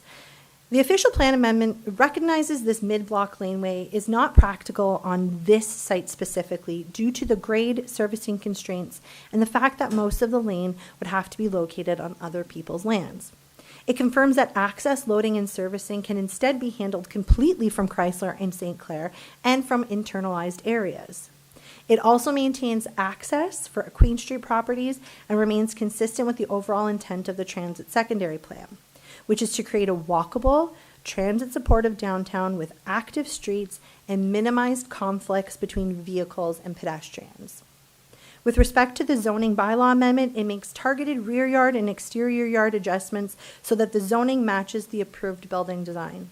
It remains compatible with surrounding properties, and it represents an efficient use of our downtown land within a major transit station area. Transportation and zoning staff have no objections, and any detailed matters will be secured and refined through the site plan control application. So based on this analysis in the staff report and the comments that we've received, staff recommend that council approve the official plan amendment to exempt 4500 Park Street from the transit station secondary plan policy that requires a mid-block laneway between Park Street and Queen, and to approve the site-specific zoning bylaw amendment to amend the rear yard and exterior side yard regulations that will help implement the preferred building design. That concludes my presentation, and I'm happy to answer any questions. Thank you. Thank you. Tulo. We have first Councillor Lococo, then Patel. Thank you, Mr. Mayor. Through the mayor to Ms. O'Toole, thank you so much for your presentation. I guess my first question, I don't know if it will be through the CAO or through Ms. O'Toole. It talks about that it's going to generate development charges, taxes, community benefits. I'm trying to understand, back in January, they were city-initiated amendments, and this time the applicant is Elite. I know we're partnering with Elite, and it's supposed to be 60% for their ownership, 40% of ours. So why is the application from Elite? And then I guess the follow-up question to that is, because it's a city-owned 40% project, do we still generate taxes on that? How does all of that work with the partnership of it? Go to our CAO. Thank you. The land title hasn't transferred to Elite at this point in time, and it's not uncommon. We gave permission to, you can have another owner represent that owner through the appropriate agreement, because they have the construction responsibility, design responsibility. That's why the application is coming from them. It will be a single purpose entity that is created, and it is not wholly controlled by the city, and therefore it is eligible for, or it is subject to taxes and development charges. Okay, and then how is this going to come together? I heard $100 million price tag. So if the city is a 40% owner for the building, if it's $100 million, where is the city getting that funding for the city's portion? I know we contributed the land, we've done some of the cleanup. Where is that other money coming from? Yeah, the city is subject to previous council discussion. There's also a capital contribution of $1 million in additional capital, and the majority of the financing will come through hopefully CMHC financing. That's what the corporation will apply for. So both parties, they'll have the land plus capital that's put into it, and then the rest will be CMHC financing. Okay, and one final question. For the exemption of the laneway, if the city was not involved in this and this was another developer, would this be a recommendation to exempt the laneway, or are we doing this because it's city project? I'll start, and Ms. O'Toole or Signe might add to it. It's not a laneway. At the end of the day, any of those people on Queen Street could build something and block that off. In fact, one of those owners today, without building anything, could say, I don't want any cars transporting my thing. So this concept of a laneway is a misnomer. I could call it a path where people trespass. And I think if I did that, frankly, people might take a different view of this. But because we coin it as a laneway, it's there. I think what staff want to do, which was mentioned, I believe, at the open house, is we want to get those private owners of Queen Street together and maybe legalize that laneway through agreements of easements with each other. There's no guarantee that that will happen, and if it doesn't happen, then to me it is just open space that is owned privately that people are passing through. So to answer your question, if this development was coming in and it wasn't the city, we would have no way really to restrict it, because again, or if another developer on Queen Street or one of the owners on Queen Street said, I want to go to the back, and we try to say, well, there's this laneway, the first thing they're going to say is, well, prove to me that there's a laneway, because there isn't a laneway there currently. And with the Park Street one, it's even more bizarre, because the entrance, which we're maintaining in case the Queen Street owners will agree to it, we're still going to maintain the entrance, because they actually come in off another property, off of our property, and then they have to move over. That's how it works today. So we're maintaining it for the best interest of those parties. But I think once we start talking to them to formalize it, we'll see what that goes. But no, you can't constrict a private property owner you can't force a private property owner to do something on the property for the benefit of somebody else. So to me, it's pretty straightforward. I don't know if I missed anything, and I'll talk to Signe or Tara. Okay. Thank you. I think there has been some confusion, because this is talking about a mid-block laneway between Park and Queen Street. The laneway that you were speaking of is between Chrysler and St. Clair. So that's why there's some confusion. In my mind, when I read this, between Park and Queen, that we would have required a laneway between Park and Queen. That's what this amendment is for. That's why there was some confusion. Yeah. Thank you, through the mayor. Just directionally, Councillor, maybe this is the misunderstanding, and Ms. O'Toole might speak to it. We're talking about a parallel road, so parallel to Park and Queen, mid-block parallel to Park and Queen, between Chrysler and Erie. Okay, that makes more sense, because I'm thinking Queen Street, Park Street, you want a laneway between there, and I thought we were exempting the need for it. So, okay, that clears that up. Thank you very much. Thank you. Councillor Patel? Thank you, Mr. Mayor. To Ms. O'Toole, this laneway, does it affect the parking behind the Queen Street parking lots? You know, there's a different grading, and there are some fence there. It doesn't go straight. It jogs in the back. So does it affect any of the part in the back there? Through you, Mr. Mayor, to the councillor, right now, the existing conditions that are there on the Queen Street properties, nothing is being altered to it. This is specific just to 4,500. Like the CAO had said, they are going to be maintaining that access to come across the 4,500 the property to access everything that people are currently parking off of Queen Street, those properties. So none of that is being touched. They will still be able to do that, in similar to what the CAO had said. You know, it's existing, it's not really legalized, it's kind of, everyone is just mutually agreeing upon it. So should they choose to move forward with formalizing it at any time, that's something they can do in the future. Thank you. Any other questions of council? Okay, that's great. Thank you for that. Members of the public are advised that failure to make an oral or written submission at this public meeting could result in the Ontario Land Tribunal dismissing any referral that it receives. Council will now hear from anyone other than the applicant who wishes to speak to the proposed amendments. Mr. Clerk, do we have anyone pre-registered? Thanks, Mr. Mayor. We do have one resident, Mr. Burdett, who has registered to speak to this matter. Okay. Mr. Burdett, if you'd like to come forward.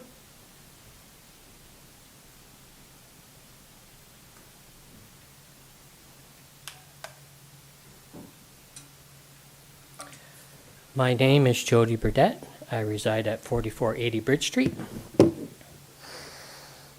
Given how much material has already been placed in front of you tonight, I don't intend to take up my full speaking time by going through my statement of issues point by point. You have the written submission. You have the appendices. I trust you have reviewed them carefully. Rather than taking up more of your time, and with the mayor's permission, I'm just going to sit back and observe how the various council members choose to deal with the information that is now on the public record. Okay, thank you very much. Is there anyone else other than the applicant who wishes to address council on this matter? Okay, seeing none, council will now hear from the applicant or his or her representative.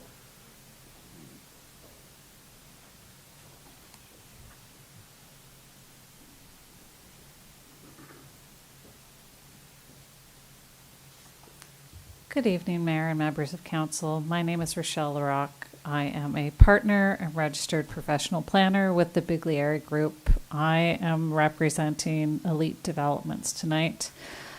And in the interest of time, and given the excellent presentation that staff have already provided to council, I am just going to somehow use the mouse. Okay. Identify what's, I guess, been spoken about earlier by Mr. Burgess and Ms. O'Toole. The reference to the laneway access that's being maintained for the informal access to the buildings fronting on to Queen Street. So you can see in the area circled in red, this will continue to provide those business owners who are using those rear areas for access for parking to continue to access that area. That has been requested by the city, recognizing that, that we are requesting an amendment to the official plan to eliminate the requirement on this property only to provide that laneway access between Chrysler and St. Clair. But we've reviewed the comments from staff, we've reviewed the planning report. Staff have provided an excellent presentation, so I'm happy to answer any questions that council may have at this time. Thank you. Do we have any questions for Ms. LaRocque of council? I think we're good. Thank you very much. Thank you. The public meeting with respect to the proposed official plan and zoning bylaw amendment is now concluded. What's the will of council? Councillor Patel? Okay, you're moving the two recommendations, seconded by Councillor Dabrowski. Any discussion to the motion? All those in favor? Okay, that's unanimous. Thank you very much. Thank you for everyone here on that matter. It's unanimous.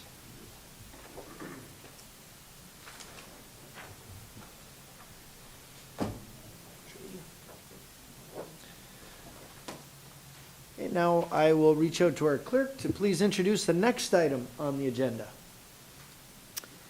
A public meeting is now being convened to consider the proposed community improvement plan under Section 28 of the Planning Act, which establishes financial incentive programs for priority areas including environmental sustainability, urban intensification, and economic prosperity generation. Notice was given in accordance with the Planning Act on November 14th, 2025.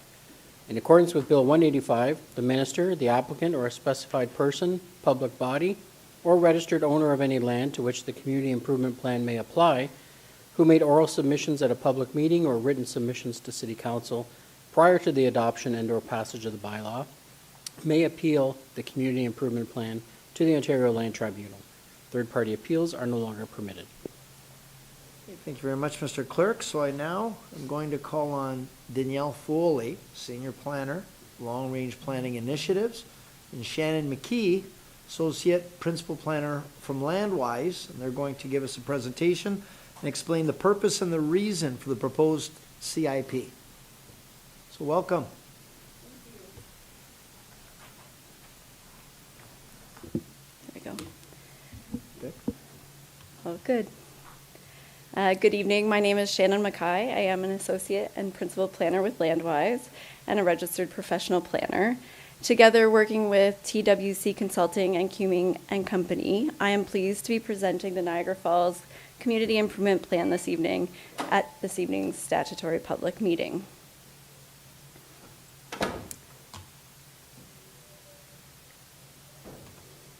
A Community Improvement Plan, or a CIP, is a tool under Ontario's Planning Act that allows the city to offer targeted financial incentives.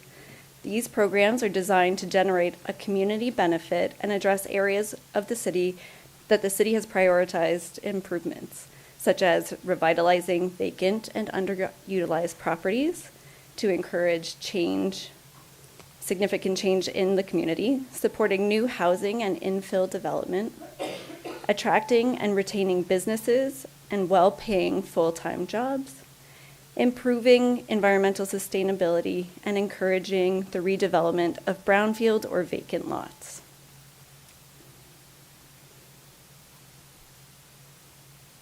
Sorry.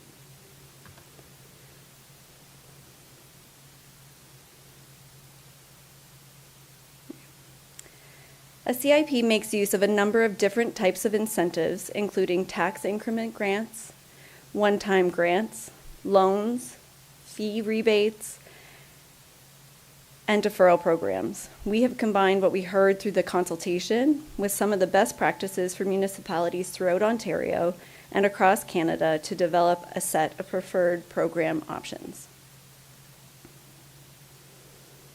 We are proposing 5 incentive programs, all to fall under one comprehensive community improvement plan.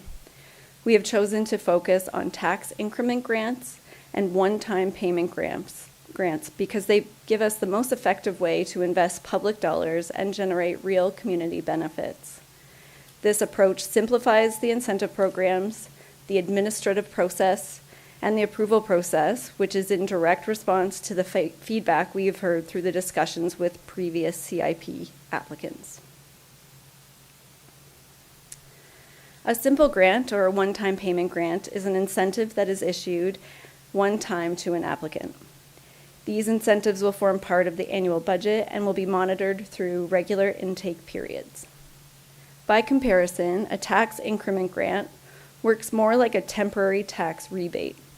Once a project is built, the applicant continues to pay existing base taxes, but the new taxes created by the improved property are rebated back to them for a set number of years. After that period ends, the city keeps the full uplift in tax revenue going forward.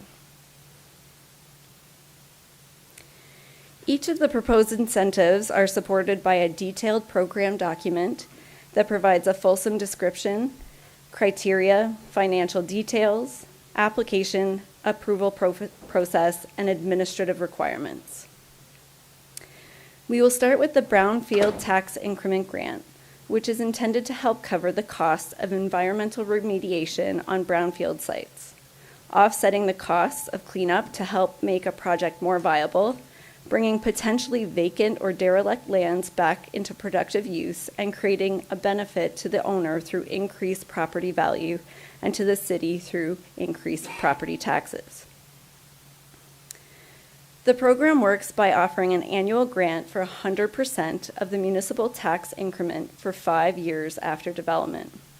The grant is meant to pay for Phase 2 ESA studies, remediation, the removal of contaminated soils, clean fill, environmental insurance premiums, demolition, adaptive reuse and building rehabilitation, and infrastructure costs. The grant is capped based on the total of all eligible costs and cannot exceed those costs no matter what the increased property tax value is. The Brownfield Tax Increment Grant is proposed to be available for all brownfield sites within the city's urban boundary.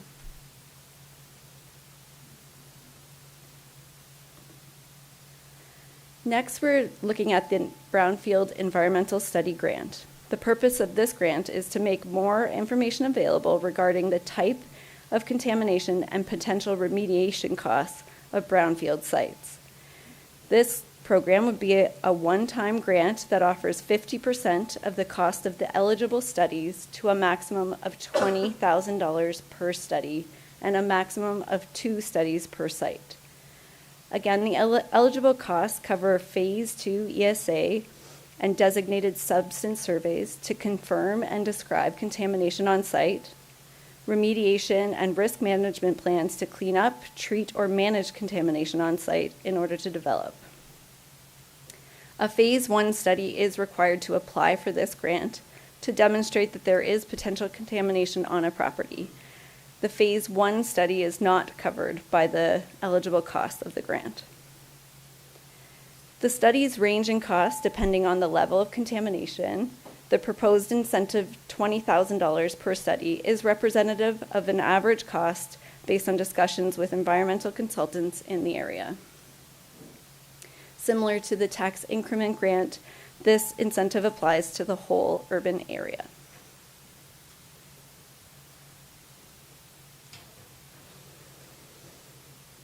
Next, we're discussing the Urban Infill Tax Increment Grant. This program is intended to address the need for mid-rise, mixed-use development that will help the city achieve its intensification goals and to continue to support the development of complete communities along some of the most important nodes and corridors in the city. Similar to the Brownfield Tax Increment Grant, the program offers 100% of the increased value of municipal property taxes for 5 years. This TIG would be available for development of underutilized, vacant land or buildings, or infill development projects that are a minimum of 5 stories and include non-residential uses on the ground floor. Eligible costs include demolition, development, redevelopment, construction, and reconstruction costs, green building practices, supporting studies including urban design-related studies, development application fees, and consultant fees for drawings. The grant is capped based on the total of all eligible costs and cannot exceed those costs no matter what the increased value of property tax is. The program applies in areas of focus of growth in the official plan, including nodes, corridors, major commercial areas, business improvement areas, and areas including downtown and Chippewa.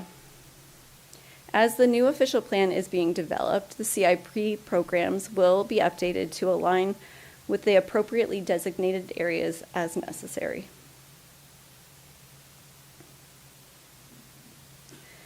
The third and final tax increment grant is the Employment Generator TIG. This program is intended to attract new business to Niagara Falls, retain existing businesses by helping them to expand, support the creation of new full-time employment, permanent jobs, and diversify the city's overall tax base. Development must result in 10,000 square feet of new floor area and a minimum of 25 jobs to be eligible. The program would be available for a set of targeted uses like tourism, media, performing arts, biomedical sciences, manufacturing, information and communication technology, and post-secondary facilities. Tourism uses would require a comprehensive development, which may include the provision of a hotel when combined with other uses. A standalone hotel, however, and other general commercial uses would not be eligible for this program. Similar to the urban infill TIG, eligible costs include demolition, development, redevelopment, construction and reconstruction costs, costs associated with adaptively reusing an existing building, and again, supporting studies, development application fees, and consultant fees. The grant would be for 100% of the tax increment for 5 years. However, unlike the other TIGs, an incentive top-up is proposed for an additional 5 years. The top-up would apply to developments that have a higher average wage for employees, create more than 50 jobs, and have higher construction values. The criteria for the top-up have been updated as a result of some of the additional consultation we have had since the programs were posted on November 14th. And the final report will be updated to reflect a simplified criteria as opposed to a sliding scale for the top-up value. This tax increment grant targets key locations, including lands designated nodes and corridors, employment designations, tourist commercial areas, and strategic growth areas. As a note, on page 10 of the report, I'd just like to clarify that there is a typographic error in the number of employers that exceed 50 full-time employees. The report notes that there are 20.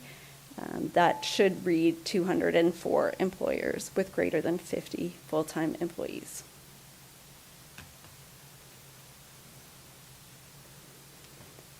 The last program that we'll discuss today is the Streetscape Improvement Grant. This program offers financial incentives to businesses in standalone or mixed-use buildings for exterior building improvements like accessibility modifications to meet AODA standards, security measures, permanent landscaping improvements that are visible from the public realm, and patios. This grant offers up to $20,000 for eligible projects per property within a node, corridor, business improvement area, downtown, and Chippewa area. This is a cost-sharing incentive which splits the cost, where the city will provide 40% of the eligible costs for the improvement. An additional cost-sharing grant of $10,000 would be available for projects that need internal AODA modifications or to implement urban design or heritage standards. This program represents an increase to some of the existing current programs, which are capped at $15,000 per property. The grant is not available for certain improvements such as signage, patio furniture, paving, and display case equipment. To maximize the benefit of this program, the city will rotate the implementation on a geographic basis annually. Applications will be accepted in the second year in the Lundy's Lane VIA and will rotate through other priority areas each year following.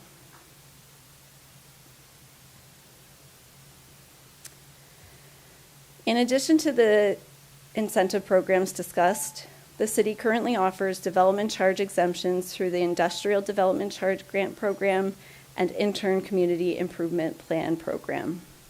The intent is to allow for the continuation of these programs as part of the new CIP, with 75% DC exemption available for projects within an approved urban infill tax increment grant application or brownfield tax increment grant application.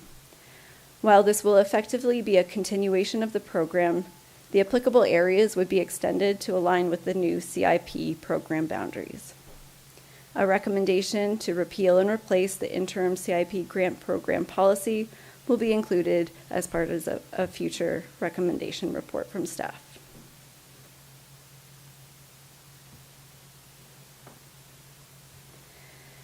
As part of modernizing the CIP, we are also introducing a more structured, predictable, and transparent application process.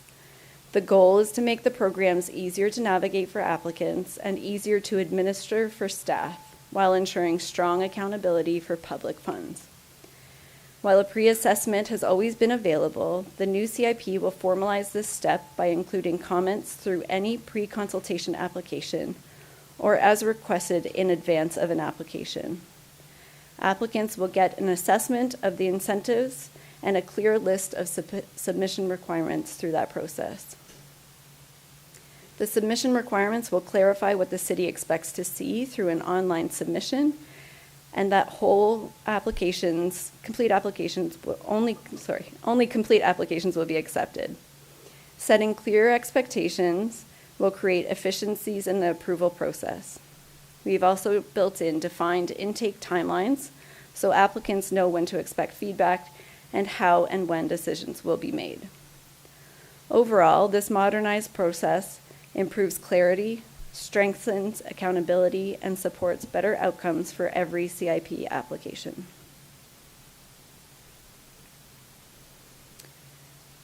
Applicants will continue to demonstrate to the city staff that development has occurred as approved and the criteria of each of the programs are being achieved and agreements are also being maintained.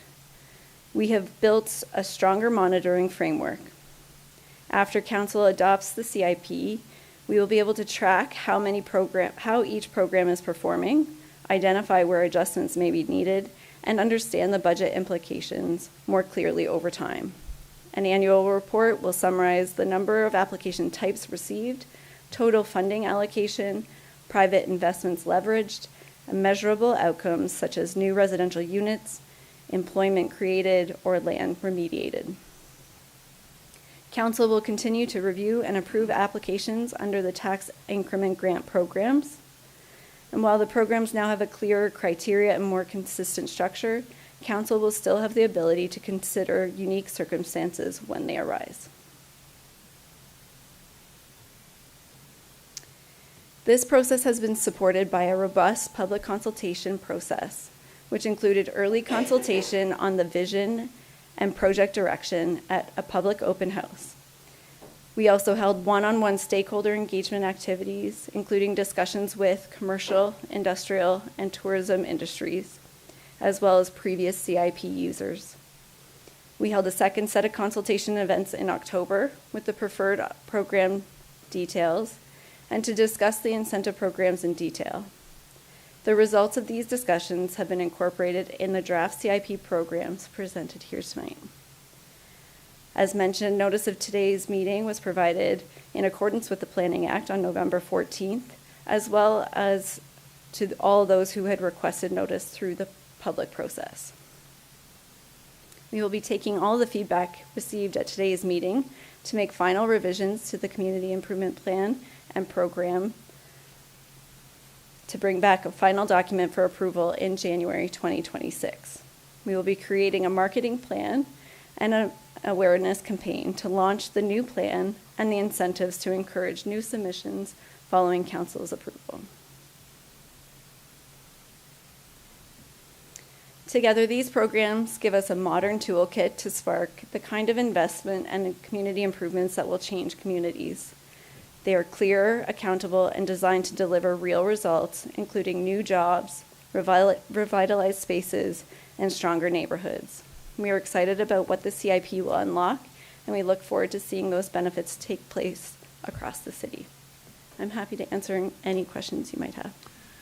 Thank you, Ms. Mackay. I got it right the second time. Councillor Lococo, then Nieuwesteeg, and then Patel. Thank you, Mr. Mayor. To the speaker, thank you so much for the presentation. This is really exciting when we see it all put together, but I do have a couple of questions. It talks about the employment generator for agritourism, since it's outside of the urban boundaries, that's not going to be included. Through the mayor to the speaker, can you elaborate a little bit more? Because agritourism is increasing all over the province, all over the country. I understand that it's outside the urban boundary, but why did we decide not to include it? Through the mayor. At this time, based on the current policies of the official plan, the CIP is restricted to the urban area. It is my understanding that as the new official plan is being developed, there are elements that will be contemplated at that time that may consider a CIP program being eligible in the rural or outside of the urban area. And I think, again, the focus on agritourism is an important component of that, but the policies need to be there to enable that kind of use in the rural area. Perfect. It talked about there was a desire to be retroactive from some of the consultation that we had, but it was clear within the report that we're not supporting being retroactive. Could you explain a little bit more about the benefits of not being retroactive? Through the mayor, yes, the programs have been all forward-thinking in their applicability. So any development that has occurred prior to an approval of an application is not considered as part of the eligible costs. That is in large part to remain accountable for the type of eligible costs that are being programmed or being eligible in the program, and then being able to administer that going forward.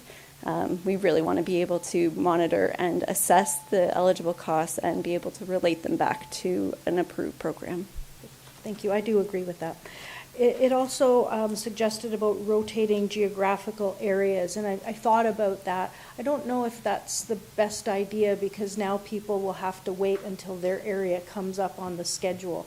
What was the thinking about rotating? Through the mayor, again, to strategize about the impact of that program being applicable in specific areas, and to generate a specific amount of uplift in one area at a time. The program does allow for a little bit of flexibility should an application come forward outside of the geographic rotation that council would want to consider. There is the opportunity for council to approve something outside of that rotating geographic basis. Okay, great, thank you. And on page 175 of the report, there's a map and it says pilot project area. I read it over and over and I can't understand what the pilot project area is. Could you please expand on that, please? I'm just going to find that page, sorry. It's the turquoise blue up at the top. So Danielle has just helped me out through the mayor. I'll go to my next question. It's okay, I do have to answer. It is the existing brownfield program has mapping associated with the pilot project area for the applicability of that brownfield TIG and the mapping associated with it. The program that we are proposing here today would be extended to the full urban boundary. Okay. And last question, you outlined some costs. There was 2,980 hours for 45 applications, that's 208,000. There was 200,000 for environmental study grant, 200,000 for streetscape. So if you just add those, that's 608. And I guess there would be, we would not receive the taxes for the tax increment grants. Is that pretty much a cost, yearly cost, around $600,000? Is that what we're looking at? Thank you. Through the mayor to the councillor. Sorry, would you mind just repeating the first? Oh, sure. On page 24, it was 2,980 full-time hours for 45 applications. That came up to $208,600. Then on page 21, I think, environmental study grant was 200,000, streetscape was 200,000. When I add those up together, it's 608. Is that the annual cost that we're looking at, not taking into account the taxes that we won't be receiving? So yes, the 208,000 was an estimate on the total operating costs that are already allocated through staff resources on these applications. And then the 400,000 would be the annual ask through the operating budget to run those simple grant programs. And then there would be the financial implications of the TIGs that we calculate as foregone revenue. Okay, great. Those are all my questions. Thank you. Thank you. Councillor Nieuwesteeg, then Patel. Thank you, Mr. Mayor, and thank you very much for that presentation. You can see the work that you've put into it. It's absolutely a lot of in-depth, and I can see you were listening to what people were saying, because I know I got your calls, and I heard some of the things come back. A number of questions I have. So actually, I'm going to start with Councillor Lococo's about the specific areas. So I thought about that, and having gone through the CIPs before, and I understand the idea of having that robust change all at once. But when we're dealing with businesses, that's really hard, because everybody's business is very different at different times. So speaking from going through it with the Main Ferry CIP for many years, everyone was all over the map in terms of when they were coming into the area, the meetings that they had at a certain time. So I think that might be a difficult struggle for them. I like that idea, but I'm not sure the practicality of it, so I would take that back and look at that. Another question, small business is the backbone of our society. We hear that all the time. I'm looking at the employment piece, and a minimum of 25 jobs. I'm really glad you brought it down from 50 to 25, but 25 still doesn't seem like small business to me. So I guess the large question I have is, how do you see this, your grants helping small business? Through the mayor, thank you for the question. At this point, the need that was identified was to attract larger employers with a higher than average wage for employees. And then the motivation behind that was to generate permanent, full-time, year-round employment opportunities. So the incentive program has been based off of that need, recognizing that 25 is still, in most cases, a large company with that employment generation coming through. We really did want to target the larger businesses at this stage of the process to bring that type of development into the area and to retain it. It was seen as a generator that we wanted to retain employment here and not lose it to the surrounding area. So at this point, the focus was really on the larger employers. And I appreciate that, but can we build in something for the small business, just because that is always been considered the backbone? And when we go through a lot of our open houses, or ribbon cuttings, I should say, we are seeing a lot more of the small business. So anything that we can do to help them get started, or even expand, so that they can retain being here. Another question, going into, when you're talking about, are you able to stack, so the brownfield, somebody's doing a brownfield, can they then do the intensification, because the two kind of go hand in hand? Are they able to stack the two incentive grants together? Through Mr. Mayor, the tax increment grants can't be stacked. It's kind of an assessment of which program would benefit the development more. In the case of a comparison between the brownfield and the urban infill, depending on the extent of the contamination and the remediation necessary, that program may be the most beneficial for a developer. Where contamination is a little less so, the evaluation would be done to determine if the urban infill tax increment grant would be more beneficial based on the eligible costs. So they're not stackable, but they would be reviewed to determine which would offer the best incentive for the purposes of the development. Now, the studies that you have, the $20,000 for the brownfield, is that sufficient? I've never mediated brownfield, so I have no idea. Is that comparable to what people will need, or are they looking at $100,000 for brownfield, whatever that is called?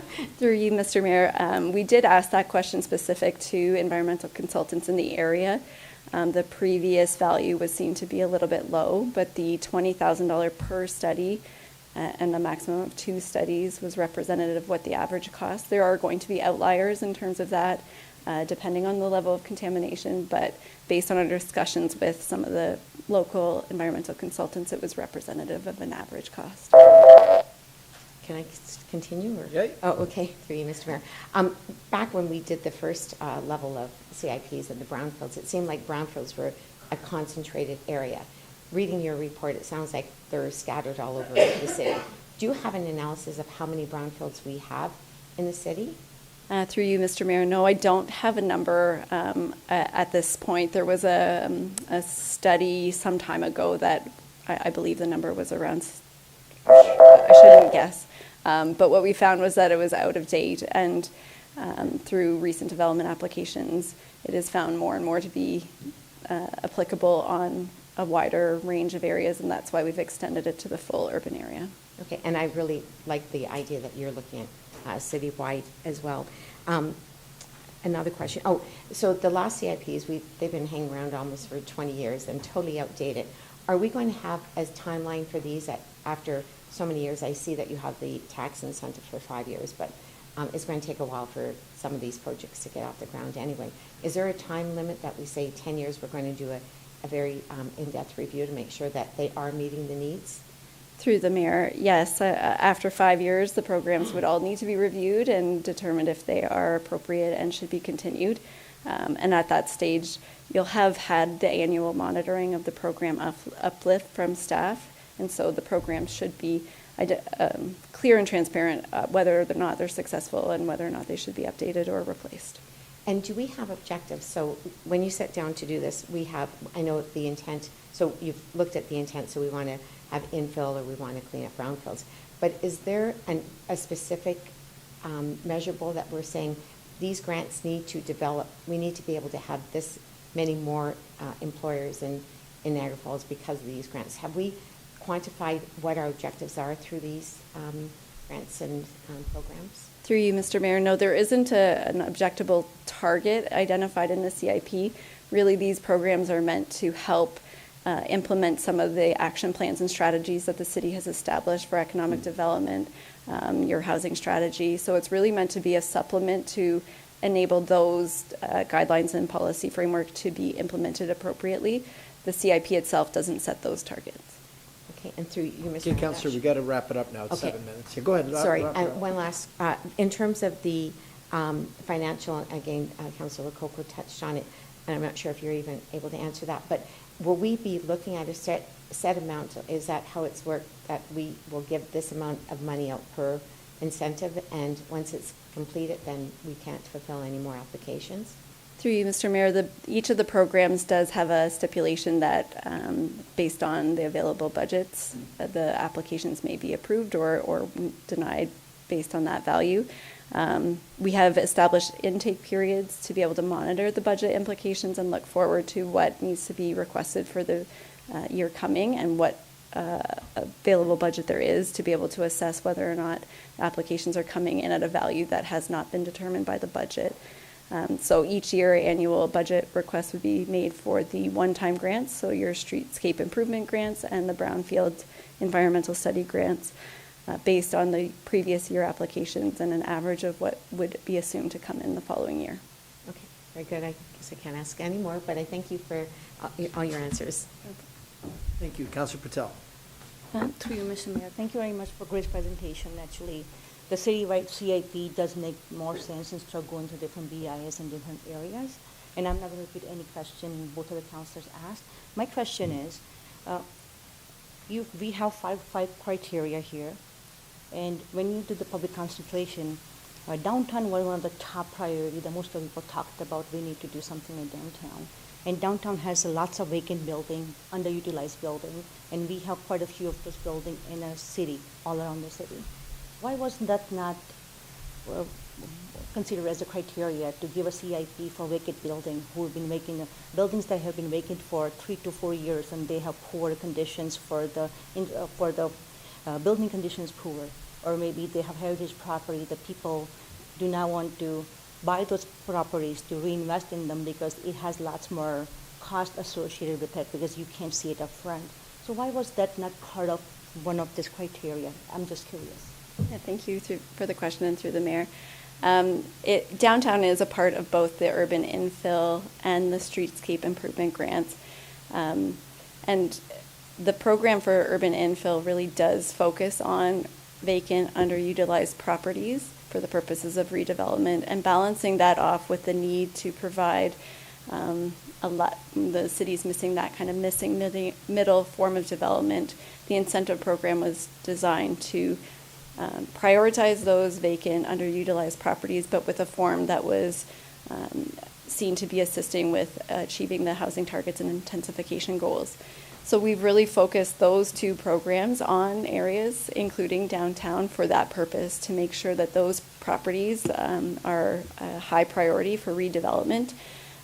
Otherwise, they may not be eligible or likely to develop without the incentives. Thank you, because I think through you, Mr. Mayor, there are cities like Hocobra and Stratford, Guelph, they do have incentives where they, on top of the other incentives they have, they do give extra incentives for the underutilized buildings and vacant buildings just to bring that investment in. For example, in Niagara Falls, we were just talking about Park Street. It's a brand new building coming to Niagara Falls. We have university here, we have residents living here, we have quite a few businesses, and we'll have few hundred people living in that building. So all those people are living around this area, but we have lots of vacant buildings who are sitting there empty, and that doesn't look very sightly or appealing for lots of people to invest in there. So if we have extra incentives, for example, if somebody's putting a grocery store in south of Niagara, but there's more investment coming, more benefit come to downtown, it will be more attractive for them to come to downtown. This is more of the bringing our downtown back to life, because that is what we always talk about, and that is a top priority in all the business owners, everybody we talk to. So is that something we can look into it? Because I would like to see another criteria to help downtown and all the vacant buildings, maybe some stacked up, some more layered up incentives. For example, we had tax incremental grants for 5 years. Maybe with those buildings in downtown, we can make them to 7 years or 10 years and give them maybe security and safety grants and maybe temporary pop-up grants. For example, buildings that are empty, we can help people using it for temporary gallery or temporary markets. Just building is being used, it's not boarded up, it's not something uninviting to people, because when people live around there, they deal with the issues of rodents, unwanted attentions around there, and then there's lots of garbage around there. So is there something you think you can look into it to maybe bring this to forefront for our city? Because we have lots of vacant buildings, not just in downtown, all over the city, but downtown has lots of them. Mm-hmm. Through you, Mr. Mayor, I do believe that is the intent of the Urban Infill and Streetscape Grant. In terms of creating an additional criteria or a top-up value for underutilized or vacant buildings in downtown specifically, I do think that's something that we would need to go back out into the public to investigate and implement. So we would likely need to do some more consultation to be able to implement that through this stage of the process. But we can certainly take a look at the criteria that has been established in those two programs specifically to see if there's any wording that can be updated to emphasize the importance of having those vacant buildings reutilized. Through you, Mr. Mayor. Well, in the report it says during public consultation, downtown was the priority. So people have spoke about the downtown being priority. So I think, I'm not sure how it works with the consultation process, but would that not be on the side of a data that people are looking to reduce, they want to reinvest in the downtown, they want to bring downtown back to life? Through you, Mr. Mayor, it certainly did come out through the comments. What we did here was about revitalizing the streetscape and creating those opportunities, and that is reflected in the Streetscape Improvement Grant. I think there's an opportunity to potentially take a look at other options for programs that may be viable through the next phase of the CIP, through the housing incentive programs, and again, taking a look at the criteria of the current programs proposed to emphasize downtown. Thank you. Through you, Mr. Mayor, I'm not sure how we can add this criteria in that. I don't know how that would work. So would you please let me know how we can do, and maybe we can put a vote to the council, see if council wants to support that. Yeah, I think we can. Thank you. Okay, thank you. Our CEO is going to weigh in briefly, and then we'll go to the members of the public. Yeah, just with small programs designed at small businesses, you have to weigh the benefits. If I attract a larger employer, someone who makes a more significant investment, the smaller investments tend to follow on. And we only have a fixed budget, so there's something called induced economic benefit. So if I place such as a university with 500 employees and students in the downtown, that may induce other benefits. Or if I bring a manufacturer in with 200 or 300 employees, that will induce other benefits. So if I'm spending money on that, does that give me a better bang for my buck than spending money to give someone $3,000 credit to do, improve their sign or to take something out? Because we only have a fixed budget. So we just have to be careful with layering in some of these things and where do you get the best bang for your buck? So we'll take that back as a potential, but it will come a choice because there's cost attached to all of these. And if we're laying out a couple $100,000 to get a temporary art gallery or something in, does that really, generate the benefit that we want? So that'd be my only caution. So we'll take that away, but there is a rationale for looking at larger employers because those larger employers have induced benefits, unlike some of the smaller employers. Thank you. To that, Mr. Mayor, I wasn't saying that we give large incentives to the pop-up. Yeah. It's just maybe $2,000 grant, $3,000 grant, because when this business storefront is open, it has better impact on the area than a closed storefront. It's just for temporary measures until those areas are filled in, and I do have lots of details, information that I have to pass on to Daniela, and I think we'll keep our conversation going and see where we can land from there. Thank you. All right. So thank you very much. Appreciate your work, Ms. McKay. Members of the public are advised that failure to make an oral or written submission at this public meeting will result in the Ontario Land Tribunal dismissing any referral it receives. Failure to notify the city clerk to preserve their opportunity to appeal will result in staff rejecting an appeal as per section 28(5) of the Planning Act. Mr. Clerk, do we have anyone registered to speak to this matter? No, Your Worship, no one had registered for this. Okay, is there anybody here on this matter? Okay, seeing none, this public meeting with respect to the proposed community improvement plan is now concluded. What's the will of council? Councillor Kerrio? Move recommendation 1 to 5, Your Worship. Okay. Councillor Dabrowski, you're seconding that? Okay. Any discussion to the motion? All those in favor? Okay, and that's unanimously approved. Thank you very much, Ms. McKay. And Ms. Foley. Okay. Moving along to, all right. Moving along to 9.1. Thank you. Continuous Improvement Program Shark Tank Update. There's a motion by Councillor Pietrangelo, second by Councillor Strange, that we receive the program update. All those in favor? Okay, in favor? Yes, okay, that's unanimous, thank you. There is a presentation. There's a, how long of a presentation is it? It'll be 5 minutes. 5 minutes, okay, come on in, 5 minutes, I'm timing you. As soon as you start, we're gonna set the clock. Okay. Get to the good stuff. Okay, I'll just get started then. So good evening, Mr. Mayor, members of council. So I'm here to deliver a good news story, to provide an update on our continuous improvement program here at the city known as Shark Tank. So the program is inspired by the television pitch competition by the same name. It welcomes city staff from frontline to back office to propose ways on how we can improve our operations or our service delivery. So specifically, the program welcomes ideas with the potential to generate new or alternative sources of revenue, to save money or time so that staff can focus on achieving their objectives or improving one of our many services the city already provides. So it's a venue for staff doing the job day in, day out to offer their suggestions on how we can better serve our residents, our business owners, and our visitors alike. So here's how the program works. So a staff member will submit the proposal in a synopsis, and it's shared with the relevant city department. So each department has a representative who does an initial scan of the proposal. So they're mainly interested in, does the idea already exist? Has it been tried in the past? And if so, what was the outcome?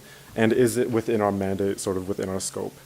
So once that proposal passes the first check, it's then formally assessed and scored on several measures, including feasibility, innovation, potential costs and benefits, risks, and its implementation plan.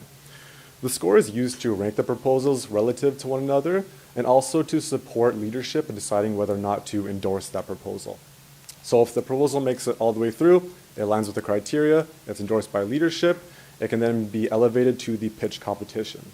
So this is the final stage where those selected staff members get to present their idea to the corporate leadership team, who ultimately decide on a Shark Tank champion. Now, an important point here is that every proposal, whether scored highly or winning the competition, is seriously considered for implementation. We like those big wins, of course, but even marginal benefits should be considered. So turning to the numbers, there have been 3 campaigns over the previous 4 years. It's attracted 265 proposals, about 80 of which have been implemented or added to staff's work plan. So to put it in another context, for every 10 proposals coming through the program, 10 of them sort of come to fruition. 3 of them become reality, so to speak.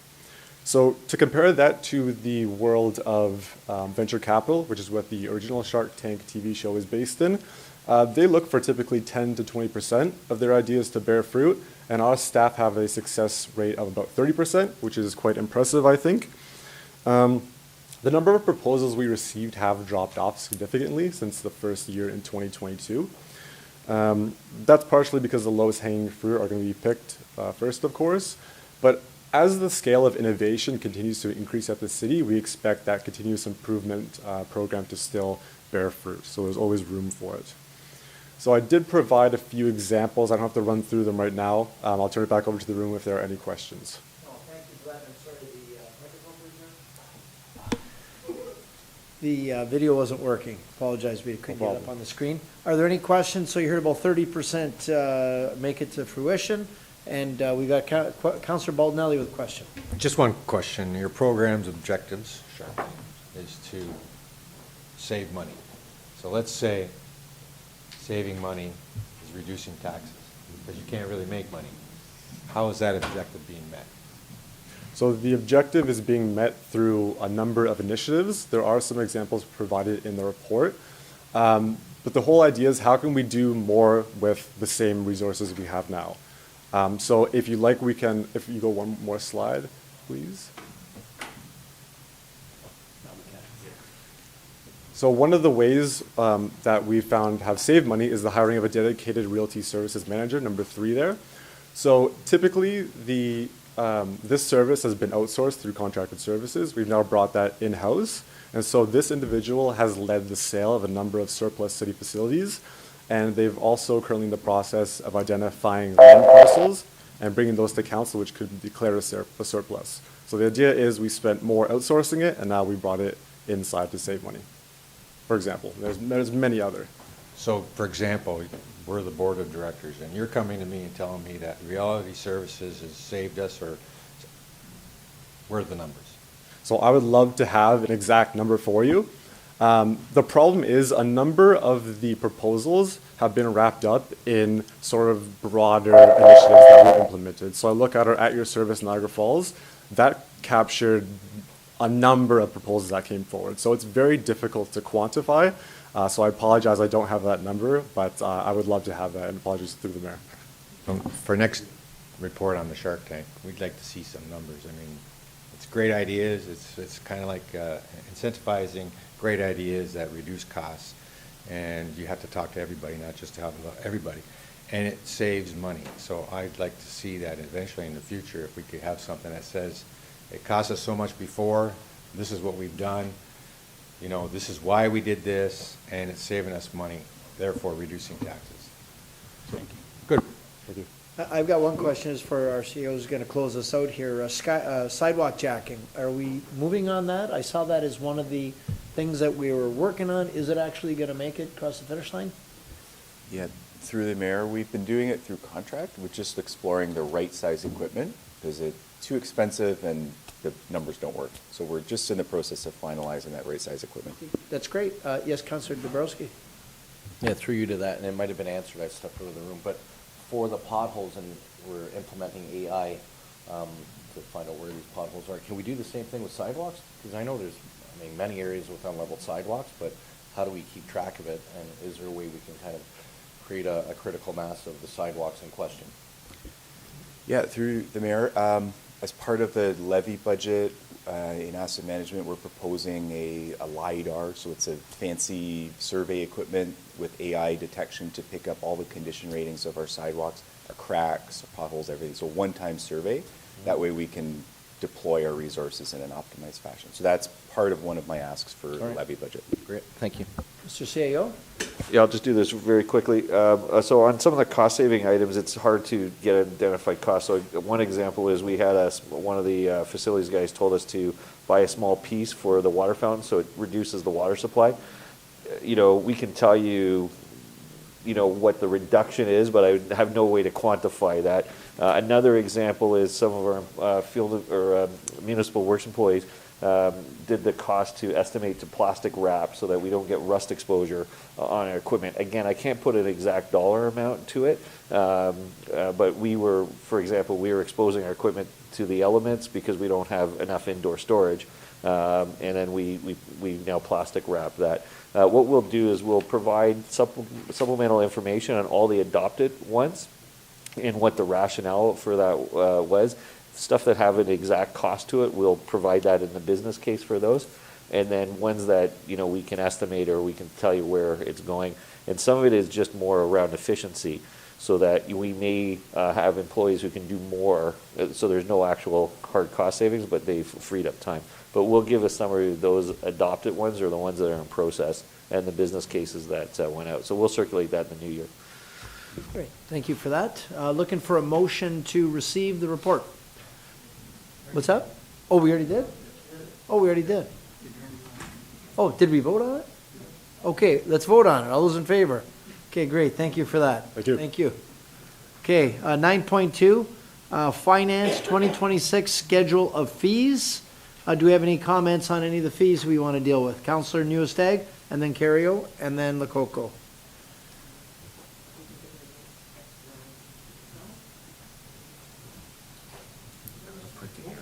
Okay.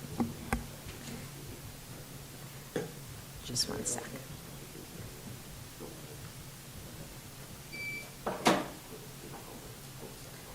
Okay. Okay. Next one.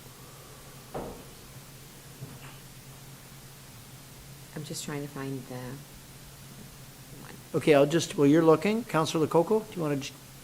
I know, Your Worship, I'm going to bring it up at another time. Okay, You okay. know what, I can just speak to it. Okay, yeah, without- okay, go ahead. Okay.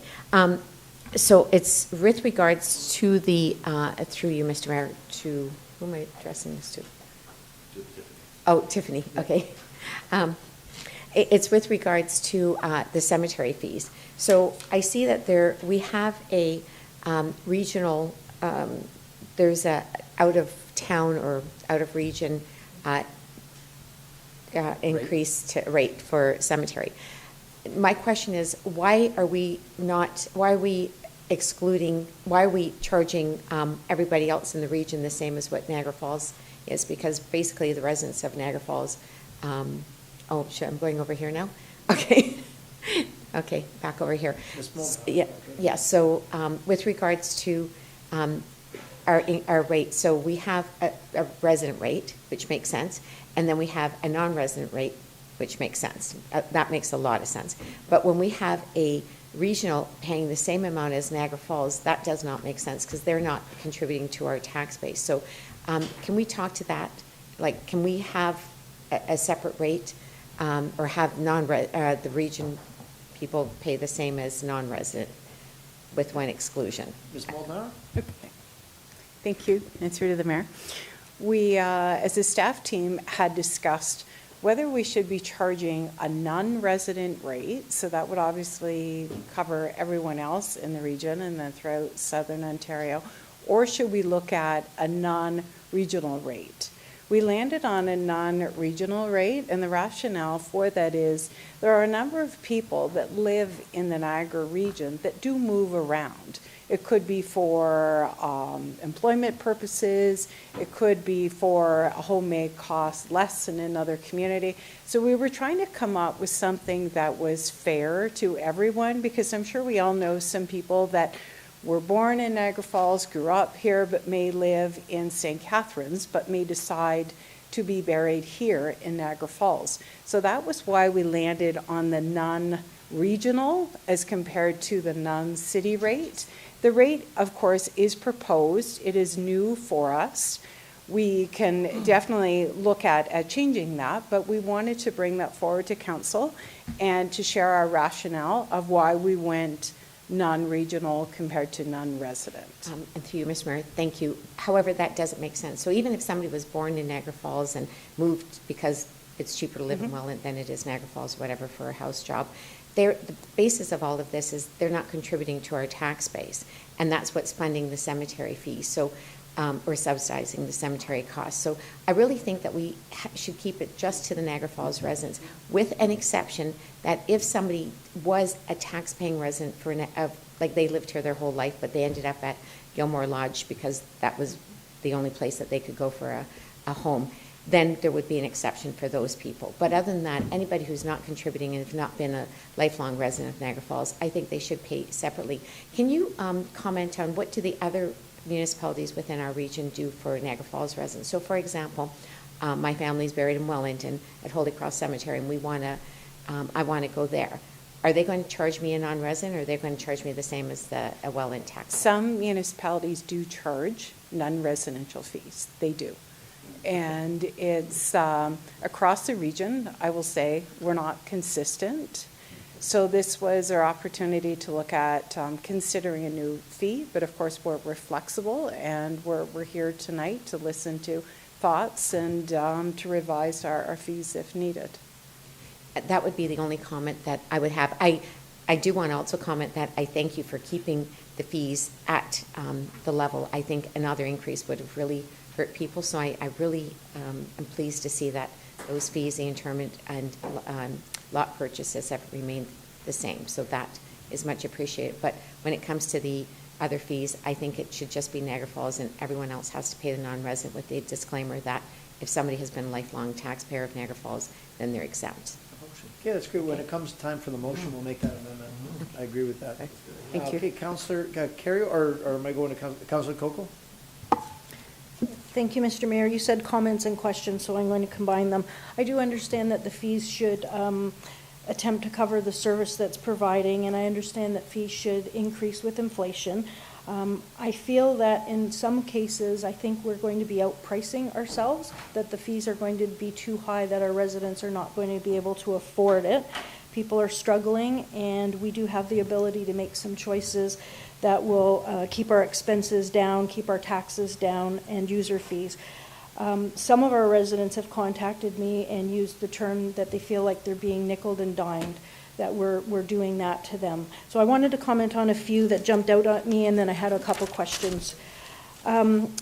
On the clerks, it said it was 20% to 55% increase for 2025, and an increase due to the additional staff time and effort required for licensing activities of vacation rental units and owner-occupied short-term rentals.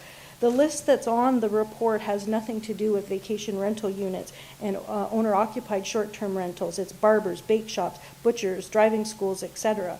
I believe that if vacation rental units and owner-occupied short-term rental units are using our time for our staff, that those fees should be increased, not the fees of other ones that are going to be subsidizing them.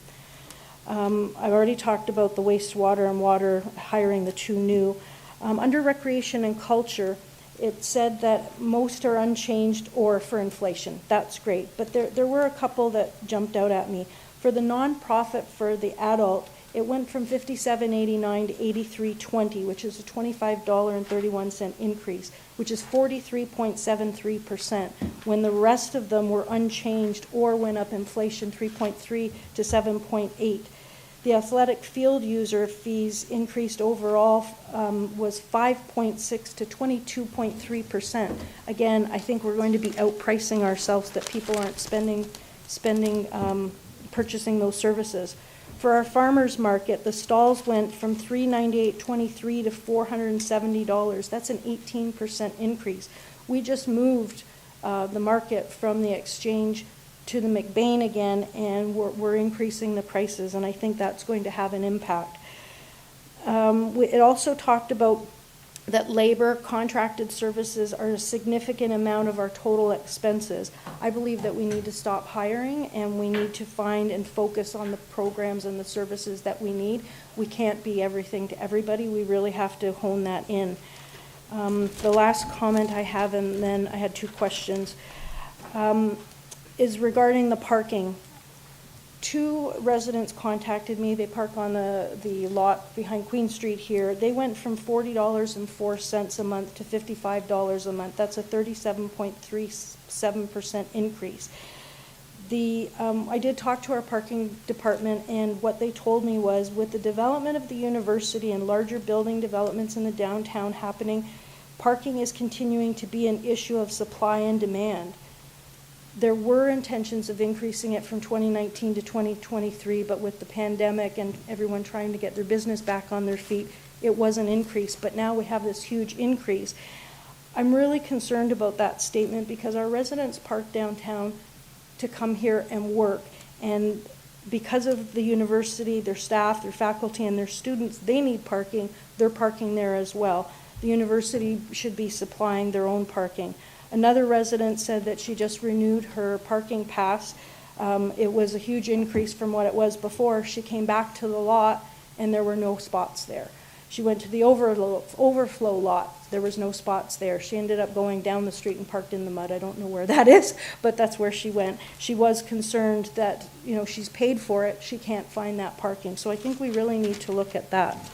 Now, my two questions were, under legal, there's two new ones, preparation of site plan and preparation of amendment of site plan. Those went up 33% increase for increased time and effort. And I'm wondering, with the AI that we've implemented on the planning side for the AI to go through the applications, is that going to help with the legal agreements at all? Because now, we're spending money to less Councillor, time. our solicitor's not here right now. Is this a plan? Do you want us to continue through with it? Okay.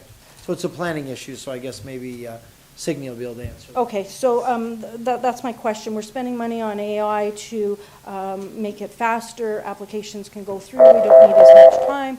But then on the other side, legal is increasing, making those agreements. Is there going to be some sort of leveling off that legal will be able to use some of the AI and we could decrease the fees again? Mr. CEO? There was a lot there to unpack, so I might miss some of it. They were just my statements. You don't have to comment on all of them. Yeah, so I would be cautious of looking at percentages, increases. I'd also look to inform council to say, it's not just the fee, it's also what is the subsidy paid by the taxpayer. To say, athletic fields went up by 10% or 12%, we also know that our athletic field users only pay about 10% of the cost to actually provide the service. So the taxpayer is subsidizing it to the tune of 90%. Where an arena user, it's closer to, they're paying 40 to 50% of the cost of the service. A library user pays 2% of the cost of the service because of an outdated Library Act. But you have to take a look at what is the cost that's transferred to the taxpayer? Because and poll after poll after poll that we put out, consistently, taxpayers are saying, listen, who's ever using that service should pay at least 50% of the cost of that service. So if I look at, parking, for example, there is a misnomer between downtown parking, and if I'm the Canadian Tire person or the Walmart person, I have to buy the land, I have to pave the parking lot for both my customers and my staff members, and then I have to pay property taxes on that. And then I have a downtown business who does not provide that and says, the city should be paying for that, and the taxpayer should subsidize that. So there needs to be some balance when we look at what are the fees that we're charging and what is the recovery for that. Because I can tell you that in the long run, we're not making money off of parking where other places would. So, and I think we had that discussion last time with the parking, is we are still the cheapest parking rate in Southern Ontario.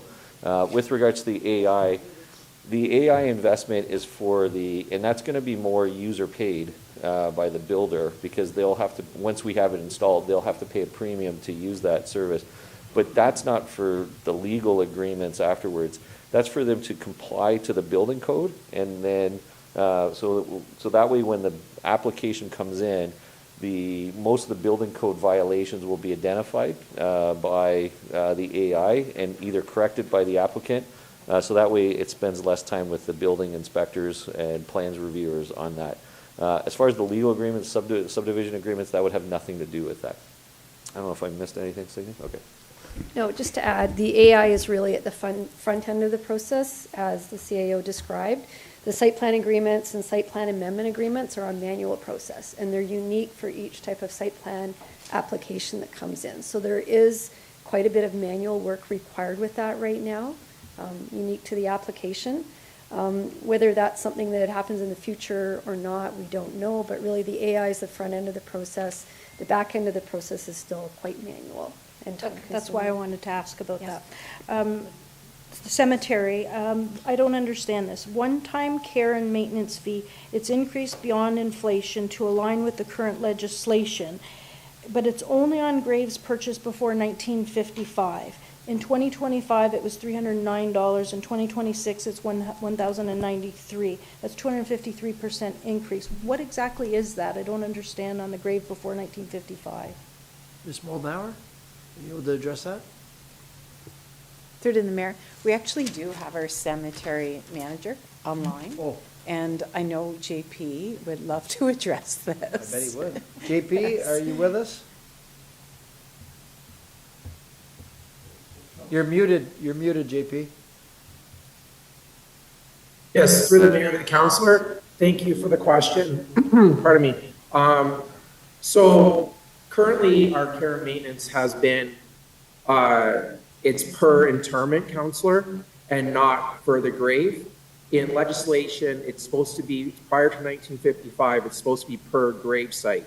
So we're just aligning with the legislation to make our policy the same as legislation. So that's why the dramatic increase this year. I'm sorry, if I purchased a grave in 1955, I now have to pay this one-time fee? If you purchase a grave prior to 1955, and so it's mostly second or third generation that aren't buying graves, they're only paying for the care and maintenance, because we didn't collect care and maintenance as per legislation before 1955. So this is legislated that we need to collect this care and maintenance for anything prior to 1955. Okay, thank you. Two more quick questions.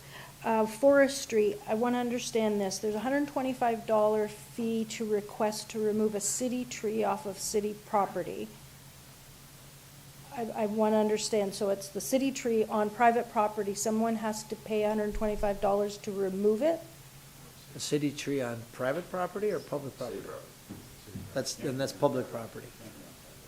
That's why I'm confused. So who would request it then? Why would they have to pay if it was on public property? That's why I'm confused. Mr. Nickel? Yeah, through you, Mr. Mayor, I'll give you an example. If a homeowner, for example, wanted to widen their driveway and the city tree was preventing that driveway from being widened, they would reach out to us and say, I'd like you to remove this tree because I have plans for this driveway.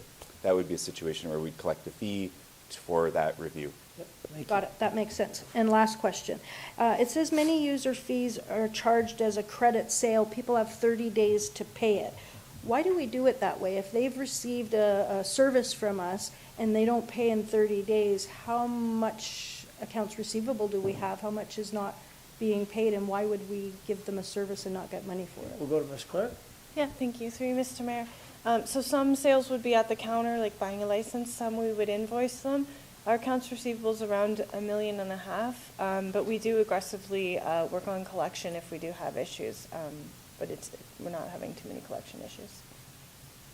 Why would we give someone 30 days to pay for a service if they're getting the service right off the top? Like some things you have to pay right away, and then why would we give them 30 days to pay or to not pay? Could we look at changing that? Well, yes and no. There are certain services, especially on the planning fees and that kind of stuff, where checks are due at, due at time of plan issuance, for example. The check has to be attached. Other things for other corporate services, like any other business. We don't pay for everything when we get our services either as a business. We get billed and it comes in. We could try to upfront more of them, but most of the services, whether it's, ice hockey and that kind of stuff for a private resident, it has to be paid on booking, for example. But there's other larger services, especially with, for example, even when we have third-party review, sometimes we have to receive the fee and then bill them out for it. So that fee might not be known to us by the time we are trying to bill that to them. And if you notice in some of the fees, we are actually now asking for a deposit on those fees prior to engaging. So we are trying that. So, but most of the fees, like I said, we do bill in advance or collect upon request. Thank you very much. Any other questions of council to this report for the fees?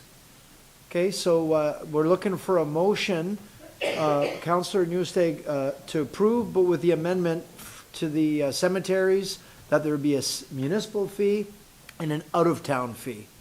So, right. And staff will come back with some exceptions, like you said, the example you cited, if you end up in a retirement home out of town, kind of thing. Does not want me to get a discount for buying it. No? Because I wouldn't be a lifelong resident. You wouldn't be a lifelong? A resident. Yeah, you're a resident now. Yeah, we'll put you in that cemetery. One we don't have to take care of. Okay, so we got a motion by Councillor Nieuwesteeg, seconded by Councillor Strange. Any discussion of the motion? All those in favor? Okay, opposed? Okay, one opposed. All right, Chippewa Arena and Library Redevelopment Project. What can you tell? Sorry, I just need to adjust it. Okay, so our CAO, did you want to address this, Mr. CAO? Yeah, there was an error in the package. The one update didn't get, the recommendation did not get changed, and we apologize for that. The recommendation should give specific authority to spend the $950,000 as outlined in the report. When whoever moves that, if they're comfortable with that, is to specifically give the authority to spend the $950,000. Okay, looking for someone to move the recommendation. Okay, Councillor Nieuwesteeg with the... I made the error. It's my treasurer just corrected me. It's $990,000. Okay. Moved by Councillor Nieuwesteeg, seconded by Councillor Baldinelli, with the amendment the second time that the CAO spoke, that he heard from the treasurer. Okay, we'll call the vote. All those in favor? Okay, that's unanimous. Thank you for that. We go to consent agenda. Is there anything, anyone need anything lifted? Okay. Motion by Councillor Pietrangelo that we move the consent agenda, seconded by Councillor Baldinelli. All those in favor? Okay, that's unanimous. Thank you. And that's quickly, we did our finance approval of the intern 2026 spending limit. We declared surplus the Fire Hall Theater on Walnut Street. School crossing guard, we made a couple of changes through Mr. Nichols' department. Municipal Works, summary of the traffic and parking bylaw amendments, and the Culp Street at Carlton intersection control review. We are now on to communications and comments of the city clerk. There's a recommendation that we receive for information 11.1 through 11.4. Are there any matters of communications that council would like to address? 11, communications and comments of the city clerk. That would be the Integrity Commissioner matter. That would be correspondence from Conservation Authority, Niagara Peninsula Energy, and Rob Nicholson's letter. Okay, so why don't we deal with that one first then? That's the first one. 11.1, we have a final report from the Integrity Commissioner, as you will see before you. So the floor is yours, Councillor Kerrio. Thank you, Worship. So, Your Worship, the last, it's been a while since I've been here. So the last time, I was involved at all with any Integrity Commissioner reports, we had to ask for an update on where we are. So I'm out of touch with where we are as far as this one goes, or any other ones that for that matter, since I haven't been here. So for the last couple of years, it's particularly this one because it speaks about how how vexatious and whatever this one was. I'd like to know the costs for this one. If this particular person has had any others, I would not have any way of knowing that. I'd like to know if there's a cost related to this one and all the others that they may have had up to date, or is it something that I'd have to get a report back on? We'll go to our clerk, Mr. Matheson. Through your worship, there was a invoice that came in from our Integrity Commissioner's office for this report that is on the agenda, and that invoice was $6,183.93, despite the fact that the conclusion was that it was vexatious, etc. To answer some of your other questions about previous costs, this council did receive a report from our legal department back in April of 2024 that was entitled Restriction of Certain Forms of Participation and Engagement in Council Meetings. And the same gentleman that was brought forward this complaint on for the report that's on tonight's agenda, it was determined in that public report that was at an open session of council that from 2021 to present, which was April of 2024, the taxpayer has paid $141,955 to deal with issues raised by this resident. Since then, since April 2024, there's been 3 more Integrity Commissioner complaints, all been dismissed by the Integrity Commissioner, but it still costs the taxpayer an additional $35,318 for those 3. So if we're going back and looking at the report that was put forward by our legal department and bringing that up to date, since 2021 up to date now, we're looking at a bill that the taxpayer is paying of $177,273.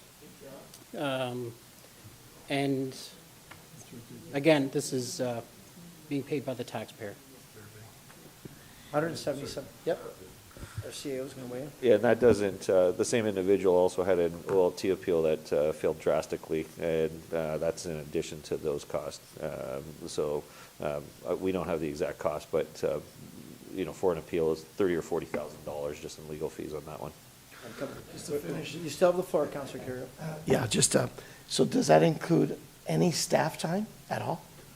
Or is that just the cost that we've paid out? I would hesitate to hazard a guess as to how much staff time is spent on that. So that figure would not include staff time. I'll let the others speak first, Your Worship, then maybe make some recommendations. Councillor Nieuwesteeg?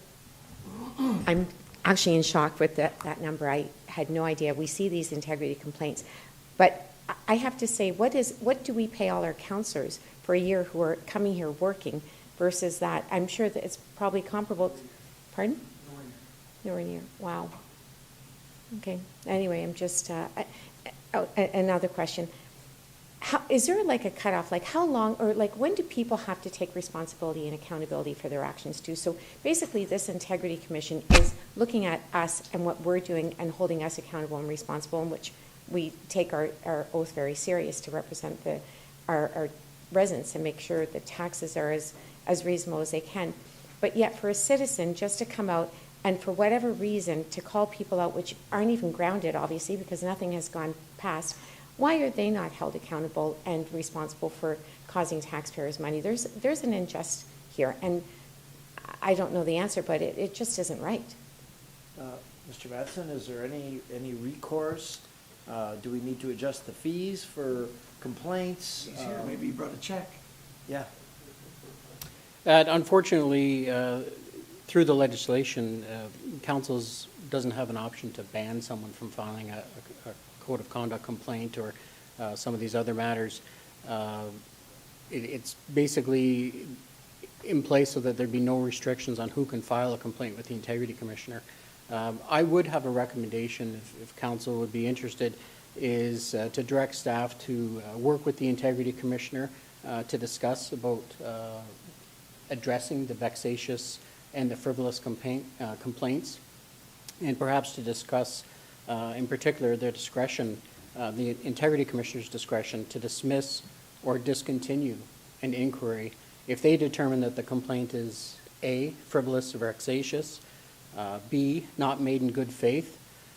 For example, today's report talks about it being a self-glorifying photo op, and also C, an abuse of the process. I think there is certainly an example with the money that has been spent. Just the Integrity Commissioner complaints alone in the last 4 years have cost the taxpayer over $102,000.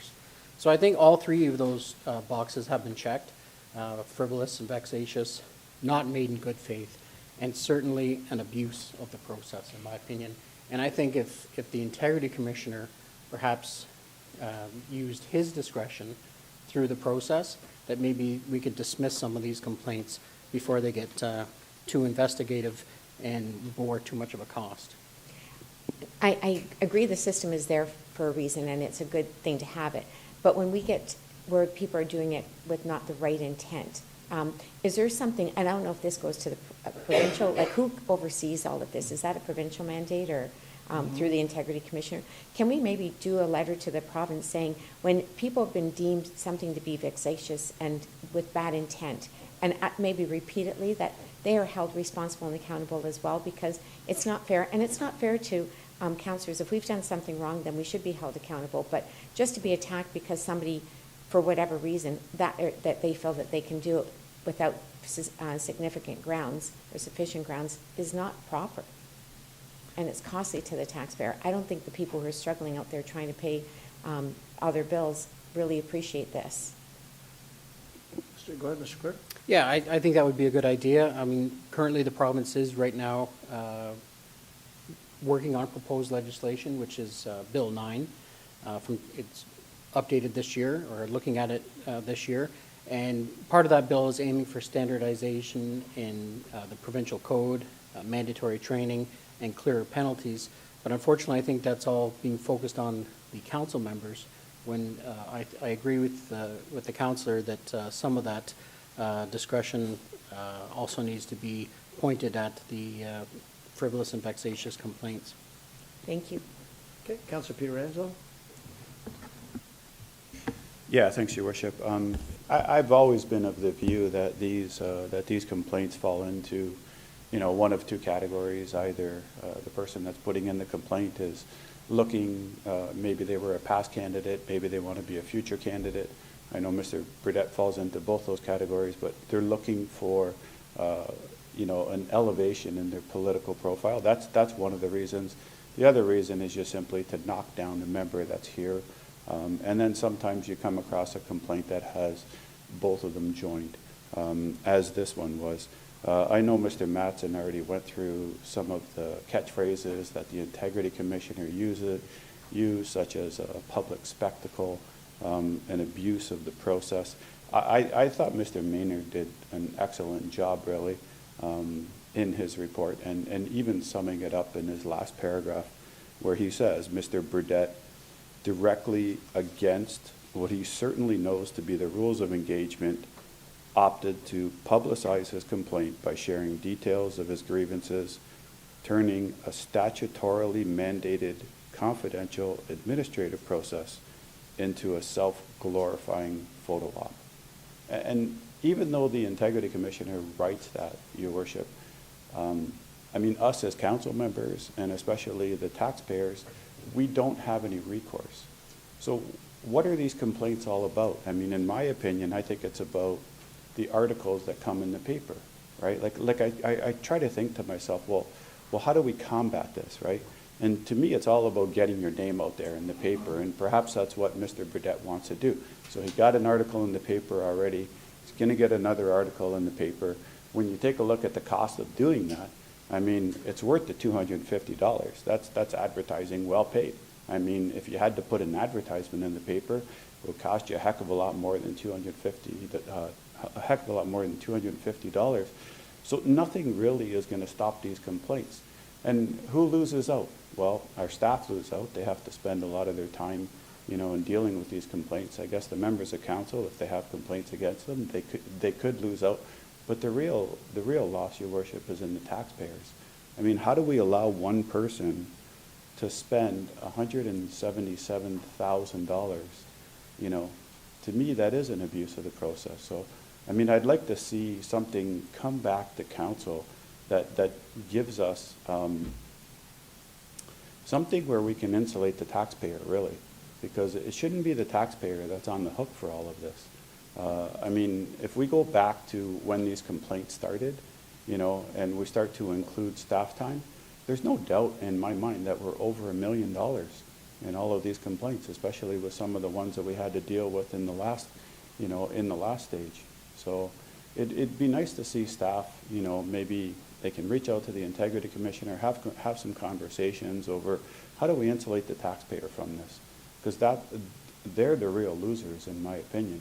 I mean, these tax dollars should be going to other things, not simply for someone that wants to abuse the process. So maybe why don't we put a motion on the floor? One, that we receive the report from the Integrity Commissioner dismissing the complaint. Secondly, that we follow through on the clerk's suggestions to allow him to follow up on the process and remedial actions. Thirdly, maybe we come back with some kind of discussion points around repeat complainants. Maybe there's got to be an escalating schedule of fees. I don't know. Maybe we need to go to the Integrity Commissioner to find out what we're allowed to do for frequent flyers who abuse the process and force the taxpayers of the city to pay hundreds of thousands of dollars for their own entertainment purposes, which nobody would do that. So maybe could we, did you want to put that motion on the floor? Okay, motion by Councillor Pietrangelo, seconded by Councillor Nieuwesteeg. Any other discussion to the motion? Councillor Lococo and then Dabrowski. Thank you, Mr. Mayor. I really like the discussion that we've had. A lot of great points come up. I just wanted to comment on what Councillor Pietrangelo said, and I don't know if I got it right. He felt that there were two buckets, one looking for elevation in political arena and the other one knocking a member that's here. I think there's a third one. Sometimes we do things that are wrong or incorrect, and there are legitimate complaints. So I think there's three buckets. There could be, maybe just not in this case. I just mean in general. Yeah, in general. I think Thank we're you. talking about this specific situation. I thought he was talking about in general. Well, maybe he was. I don't want to speak for him. I'm not sure. Okay, I thought he was talking about in general that. No, and you're right. Yeah. You're right. If that happens, absolutely, that's why it's there. Yes, right? thank you. Councillor Dabrowski. Yeah, I'll support the motion. It's an unnecessary burden on the taxpayer financially, unnecessary burden on our staff, where their resources could be better spent delivering services to better our community. Instead, it's holding this council back, it's holding the taxpayers back, and it's holding our staff back. And it's really unfortunate, but I'm very happy that we had this discussion. And I'll leave it there. I'm happy to support the motion. Councillor Kerrio. I'd like to have a discussion on fees. What we can do is change the fee structure and how they get their money back, if they get their money back. I'd like to do that sooner than later. Why don't we add that to the motion? You go okay with that? But that I'd like to see sooner. If this report's going to take a while, I'd like to see the fee one come back and make some changes immediately to the fees. Okay. Okay. Yes. Yeah. Not only the hard cost, but an estimate of how much staff time it costs as well. Yeah. And no more 2-for-1s. Yeah. I want to talk about the 2-for-1s, Yeah. you know. If anybody's going to get a discount, it should be the taxpayers, not the, Yep. you know. Okay, so you've heard the motion, moved by Councillor Pietrangelo, seconded by Councillor Nieuwesteeg, that we receive, that we go along with the clerk's suggestions of remedial action, that we look at maybe an escalated fee schedule and review fees for the service. Yes, Councillor Lococo?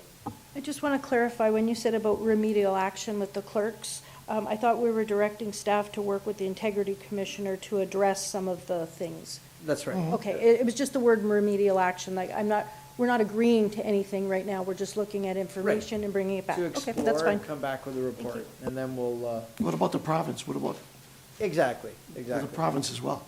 And we'll reach out to the Integrity Commissioner and to the province. Okay, all those in favor? Okay, and that's unanimous. Thank you very much. The rest of the consent agenda, moved by Councillor Pietrangelo, second by Councillor Baldinelli, that we move the remainder of the consent agenda. All those in favor? Okay, and that's unanimous. And that was the declaring surplus, or let me, hold on, sorry 1 second here. I already did those ones. Jump ahead. That was correspondence from the Niagara Peninsula Conservation Authority, the Niagara Peninsula Energy End-of-Year Update, and letter from Rob Nicholson. So now we are at 12, Downtown Committee asking for free holiday parking for the remainder of the year. Motion by Councillor Patel, second by Councillor Baldinelli. There's no discussion. We'll call the vote. All those in favor? That's unanimous. Thank you. Ratification of in-camera, Mr. Clerk. Yeah, thanks, Your Worship. Council met earlier this afternoon in camera for a number of matters as were passed in a resolution passed earlier today. To ratify a couple of matters, the Council approved the sale of part of Township Lot 209, being Part 12, Plan 59R-16783, for the sale price of $1,073,250. And that Council authorized the Mayor and Clerk to execute the agreement of purchase and sale. And also that Council authorized the CAO and City Solicitor or their designate to execute all documentation in a form satisfactory to the City Solicitor and take whatever steps necessary to complete the transaction. A second matter here also dealing with property is that Council authorized that prior to the sale of part of Bossert Road between Willoughby Drive and Niagara River Parkway, access rights be provided to the owners of 12051 Niagara River Parkway and the vacant lands north of the Bossert Road allowance and the locations upon which the owner's current access are located, and all of this subject to the City Solicitor approval. Also that Council authorized that upon the sale of part of Bossert Road between Willoughby Drive and Niagara River Parkway, an easement be retained by the city for permanent access to the city cemetery, known as the Biggar Burial Ground. And lastly, that Council authorized the CAO and the City Solicitor or their designate to execute all documentation and take all steps necessary to carry out those recommendations. Lastly, the rest of the items that were in camera were just given some direction to staff. Okay, thank you. Motion by Councillor Pietrangelo, second by Councillor Kerrio. I'm sorry, okay, Councillor Nieuwesteeg and Councillor Kerrio did declare earlier a conflict on the one in-camera issue. If there's no further discussion, we'll vote. All those in favor, ratification of in-camera, that's approved unanimously. And now we go to motions for consideration. So we've got one here from Councillor Patel. So that one will be on next agenda. Is that right, Mr. Clerk? Like notice of motion, or is this for consideration tonight? All right, there are motions for tonight. Okay, so Councillor, did you want to speak to it, Councillor Patel? Mr. Mayor, we had a very first pumpkin trail in our city right after the Halloween, day after the Halloween, and it was a very good, well-attended event, and I heard lots of positive reviews about the event. In our city, people take on to challenges very well. For example, Trillium Awards, Sparkle Awards, Spooky Awards, people actually take on challenge very well, and they take it to the whole nother level. So I was thinking with this motion, we can bring out the creativity of the young kids, older people, whoever wants to enter this competition, they can come out and bring their well-carved pumpkins, and staff will come up with the criteria. I have some example of the criteria, but they can come up with the criteria and how to judge those pumpkins, and we can have awards for those pumpkins. And I think that will be very well received by our community, because kids actually were very happy when they went to pumpkin trails. So I think this motion is for the creating the pumpkin awards, and therefore be it resolved that Council extends its appreciation to the Stamford Center Volunteer Firefighters Association, community partners, and all participants for their contribution to the successful of the inaugural pumpkin trail, and that staff be directed to develop and report back with options of establishing an annual community recognition program under the names such as, but not limited to, Spooky, Spectacular, Pumpkin, etc. And the staff include recommendation on potential award names, categories, and judging process for Council's consideration prior to next year's event. That's the motion. Do we have a seconder for that motion? Councillor Nieuwesteeg. Any discussion to the motion? Councillor Lococo? Thank you, Mr. Mayor. I think we do a lot of great things in the city, and I had quite a few people contact me and say that we have a lot of bigger things that we really need to focus on. These are great things. It brings creativity. It brings families together. We heard tonight about the lack of resources, our time and effort, and cost to things. I will support the motion, but I'd like to be aware about the amount of time that it's taking staff to do this. How much is it costing? Is there an expense? Every time we do this, we take staff away from doing other things, and we keep on hearing that we don't have enough staff, we don't have enough resources. So I just want to be aware of that, and if our staff can report back on it, that would be great. Okay, thank you. Councillor Patel? To that point, I'd like to ask Ms. Moldenhauer how this was organized, pumpkin trails, and I think we had community partners, and I think there was lots of volunteers there, so I would like to hear from Yeah, Ms. Moldenhauer? Okay, thank you. Through to the mayor.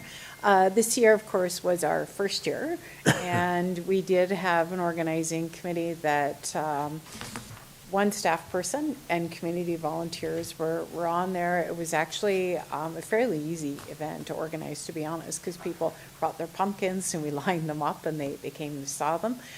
If we were to implement judging, I think we would do this similar to Sparkle and Spooky, where we do engage some of our community volunteers. They like to be part of it, so yes, staff would have a small role to play, but we would engage the volunteers and we could come up with some really minor prizes. That's usually where the money's involved as well, so we could look at, what the prizes are and try to keep the budget at a low level. Okay, thank you for that. Councillor Lococo? I was thinking of the logistics of this. Bringing pumpkins and putting them on a trail, that's one thing, but now if everyone is judging, it adds a whole new level of, if you're judging it, now it's kids and adults, they're going against each other, and now staff have to number them and figure out who they are. It's not just drop them off at a trail. It does require a lot more. And then going into the next one about my comments will be the same for the next one about the painted windows and that sort of thing. We really have to look at where we're spending our time, effort, and money, because we're struggling, and we're going to have our operating budget coming in January. We have a lot of big things to deal with. These are nice to haves. Maybe we don't need them, and I know that this second event, I was the person actually who connected with Ms. Moldenhauer. Walker Industries contacted me and told me about the idea, so I connected them with Kathy. Thought it was a great idea, low involvement, just put the pumpkins there, people can enjoy them. But when you get into judging and if you have 200 pumpkins, now you have to register 200 pumpkins, and do you have different criteria? And sometimes when there's competition, it's not as fun as it once was. And these are pumpkins that have been sitting out for weeks. They're not at their best. They just aren't. So maybe from a fun event to something that's a little bit more competitive, maybe that's not the way to go. Anyway, those are just my thoughts. Well, okay, yeah, Councillor. Ms. Mayor, I would like to address that because I understand the cost aspect of it, but when it costs so little and brings so much joy to people's life, we got to remember that what we are putting in and what the outcome is. So I think that's the way I see it for most of the things. Well, and we'll try it, and then we'll see how it exactly. We'll it's just to try 1 year and see how it goes, and if it's worth it or not. Yep. Yeah. Councillor Baldinelli. I like the idea, but I understand we have the other 2 awards and everything like that. Maybe we can do something like roll it into what we currently have, because you're going to be out there looking at this, and then we have that as a continuation in the Halloween theme, or you can have it earlier. But rolling it in, and same with the judging for the homes and the businesses and all that stuff like that. If we kind of rolled it in, because I know that my wife does a lot of the judging, and she's part of the committee, and she says it's tough to get judges to go out there and spend their time and go out there with it. And if it all rolled into that, I think it would be a little bit tougher. But I do like the idea of enhancing all the programs. Okay, great. So, yes, Councillor. Thank you. Well, we got to call the vote still. Or do you want to speak to that? I'm just going to speak to it. Okay. I know and I believe, like a lot of people wonder what they can do with their pumpkins. I think this is a great way of just dropping them off, and I don't want to waste resources either, but, we can always get, there's a lot of committees, Mayor's Youth Advisory Committees, there's schools out there, we can get judges for something like this. I think they would really enjoy that. And I know you had something planned to do with the pumpkins after, did you not? Like, it wasn't just going to waste, it wasn't, were you not, if you can let me know what you're doing with the pumpkins after too, because I believe you're bringing the farms or Were you not, something like that? I can speak to, Yeah, okay, go ahead. through to the chair. Or are you just saying that? Sorry. Pumpkins, what we did this year is they can be composted. Yeah. As long as, there isn't any hazards on them, such as bleach. So that was the plan, but we also had other people had recommended farms, so we could definitely continue to research it and look at other options. Well, it's a good way of not putting our landfills too, right? Correct. So it's a smart way and a good way for environmental, so, yeah. Yeah, okay. Do you have a brief comment? Why is it that when I talk, I have to sit down, and everybody else gets? 11 minutes. No, 7. I was at 7. Oh, 8. It was 8. Okay. Just because we're trying to wrap it up now. You know what? I'm okay then. Okay, it's good. Let's call the vote. All those in favor? Okay, that's unanimous. Thanks, guys. Let's not beat a dead horse or a dead pumpkin. Okay, 14.2, Councillor Patel. One more. And you don't need to read the whole thing, because we all have a copy of it, so just summarize it if you would.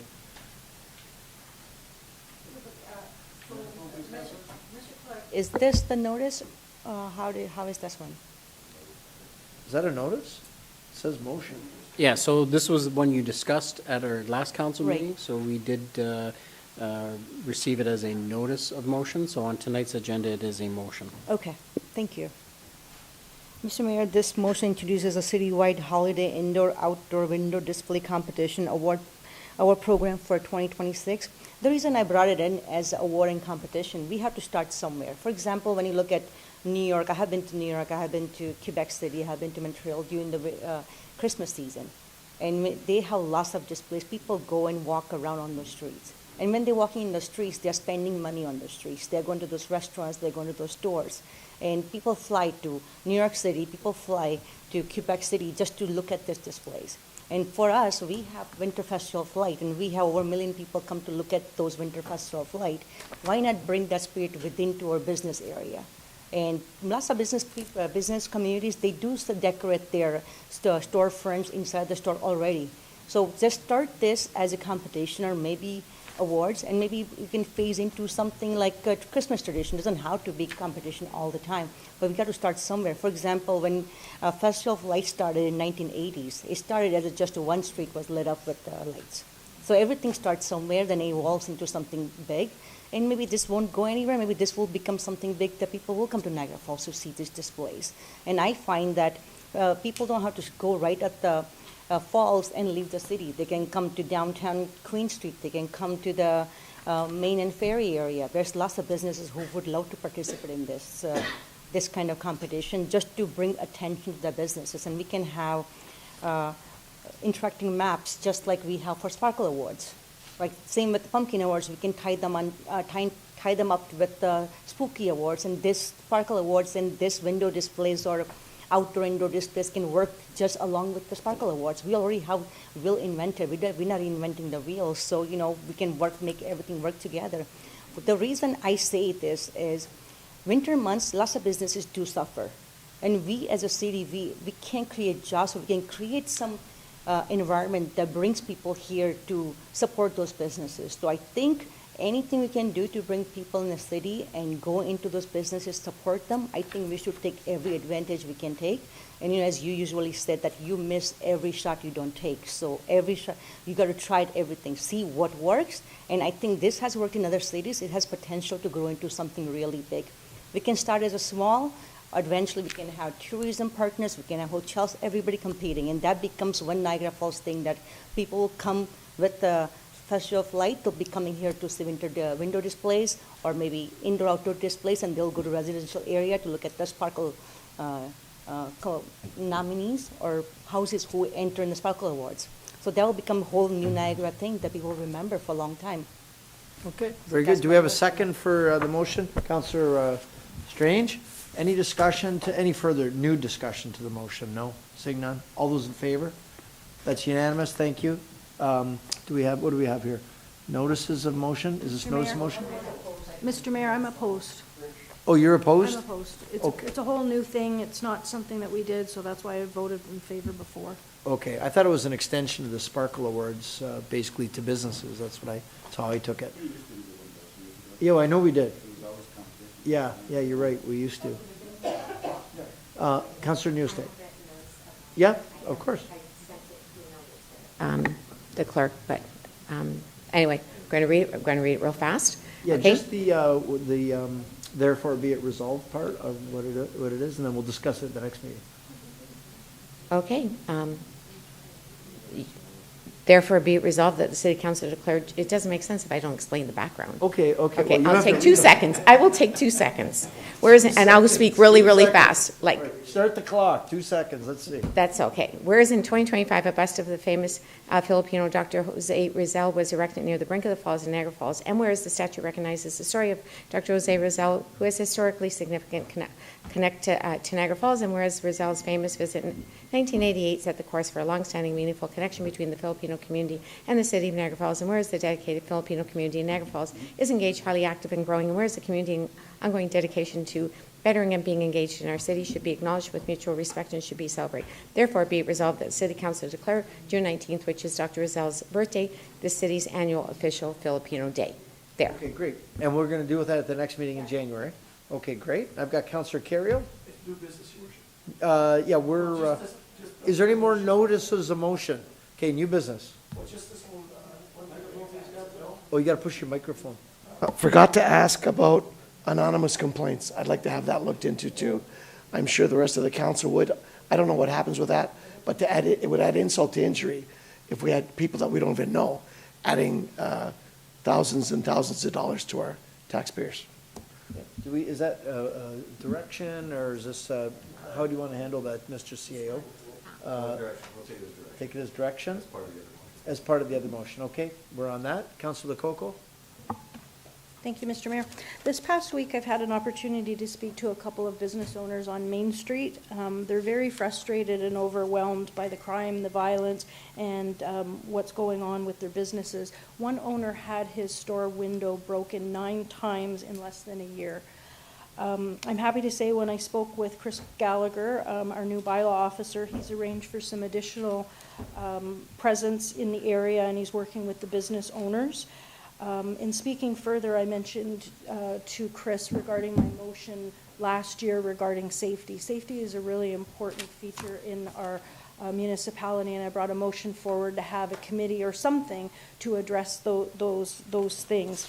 And Chris then did mention to me that he worked with the Lundy's Lane BIA, who had a presentation of a workshop specifically for business owners about tips that they can do, things they shouldn't do, could talk to each other and find out what's going on. So he did offer that he would reach out to the other BIAs to see if they would be interested in a workshop like that. So I thought that was a great idea. So he is going to follow up with that. I think we need to do more about this for our businesses and residents. Safety is a huge issue. And last week, the Ontario Big City Mayors passed the motion urgently requesting that the provincial government declare a state of emergency to address homelessness caused by addiction and mental health that has created community safety and humanitarian crisis across the province. It is more specifically about the homeless issue, but the safety of it comes with that. And I just had a couple more points. The Niagara Falls Review, there was a Niagara Falls Review article last week as well, and it's formalized neighborhood watch programs coming to Niagara. The Niagara Regional Police is hoping to reinvigorate neighborhood watch programs, and they will be running across the peninsula by the end of winter. A plan will facilitate programs run by community volunteers with police support was approved last week by members of the police board. A report to the members said several informal neighborhood watch programs are running in some communities, often based in social media groups, several thousands of them on Facebook. He said that it's facilitated by the Niagara Regional Police Community-Oriented Response and Engagement, CORE for short, we know that, with oversight by a separate committee. He's also suggested organizing town hall meetings for people considering to start these neighborhood watch. So in my discussions with Mr. Gallagher, who's here and said he could speak to it as well, I'd like to put a motion forward that we investigate some of the things that we can do. I put forward a motion about a committee before, but my motion is just... Is this a notice of motion you're saying for the next meeting? Yes, it's a notice of motion. So our residents want to feel safe and heard. We're at a critical time. The motion is that we follow up with the Niagara Regional Police about the Neighborhood Watch program, with our bylaw department about providing resources to residents and businesses to address those concerns. Okay, so our clerk has that information. And if, Mr. Gallagher, if he could just. Well, we'll save that to the next Okay. meeting, because it's a notice. Okay, that would be great. Thank you. Okay, any other new business? Seeing none? Okay, motion by Councillor Pietrangelo to give the bylaws the first, second, and third reading. I couldn't even get the words out. Yes, seconded by Councillor Strange. All those, did you want to speak to the bylaws? I just want to pull the one, 2025, 143, that's the schedule of fees. I was opposed to that. Okay, we'll call the vote. All those in favor? Okay. What, a picture? Sure. Okay, so I want to just say to everybody at home, thank you for tuning in, both of you. Wish everyone a Merry Christmas and Happy Holidays, and we'll look forward to seeing everybody in the new year. And we're going to do a council group shot in front of the, everybody? Did we? I didn't remember that. Okay, good. Well, let's get everybody in here. Come on, into the horseshoe. Opie, John. Call for adjournment. A motion for adjournment. Councillor Ruth Ann Nieuwesteeg, second by Councillor Mike Strange. All those in favor?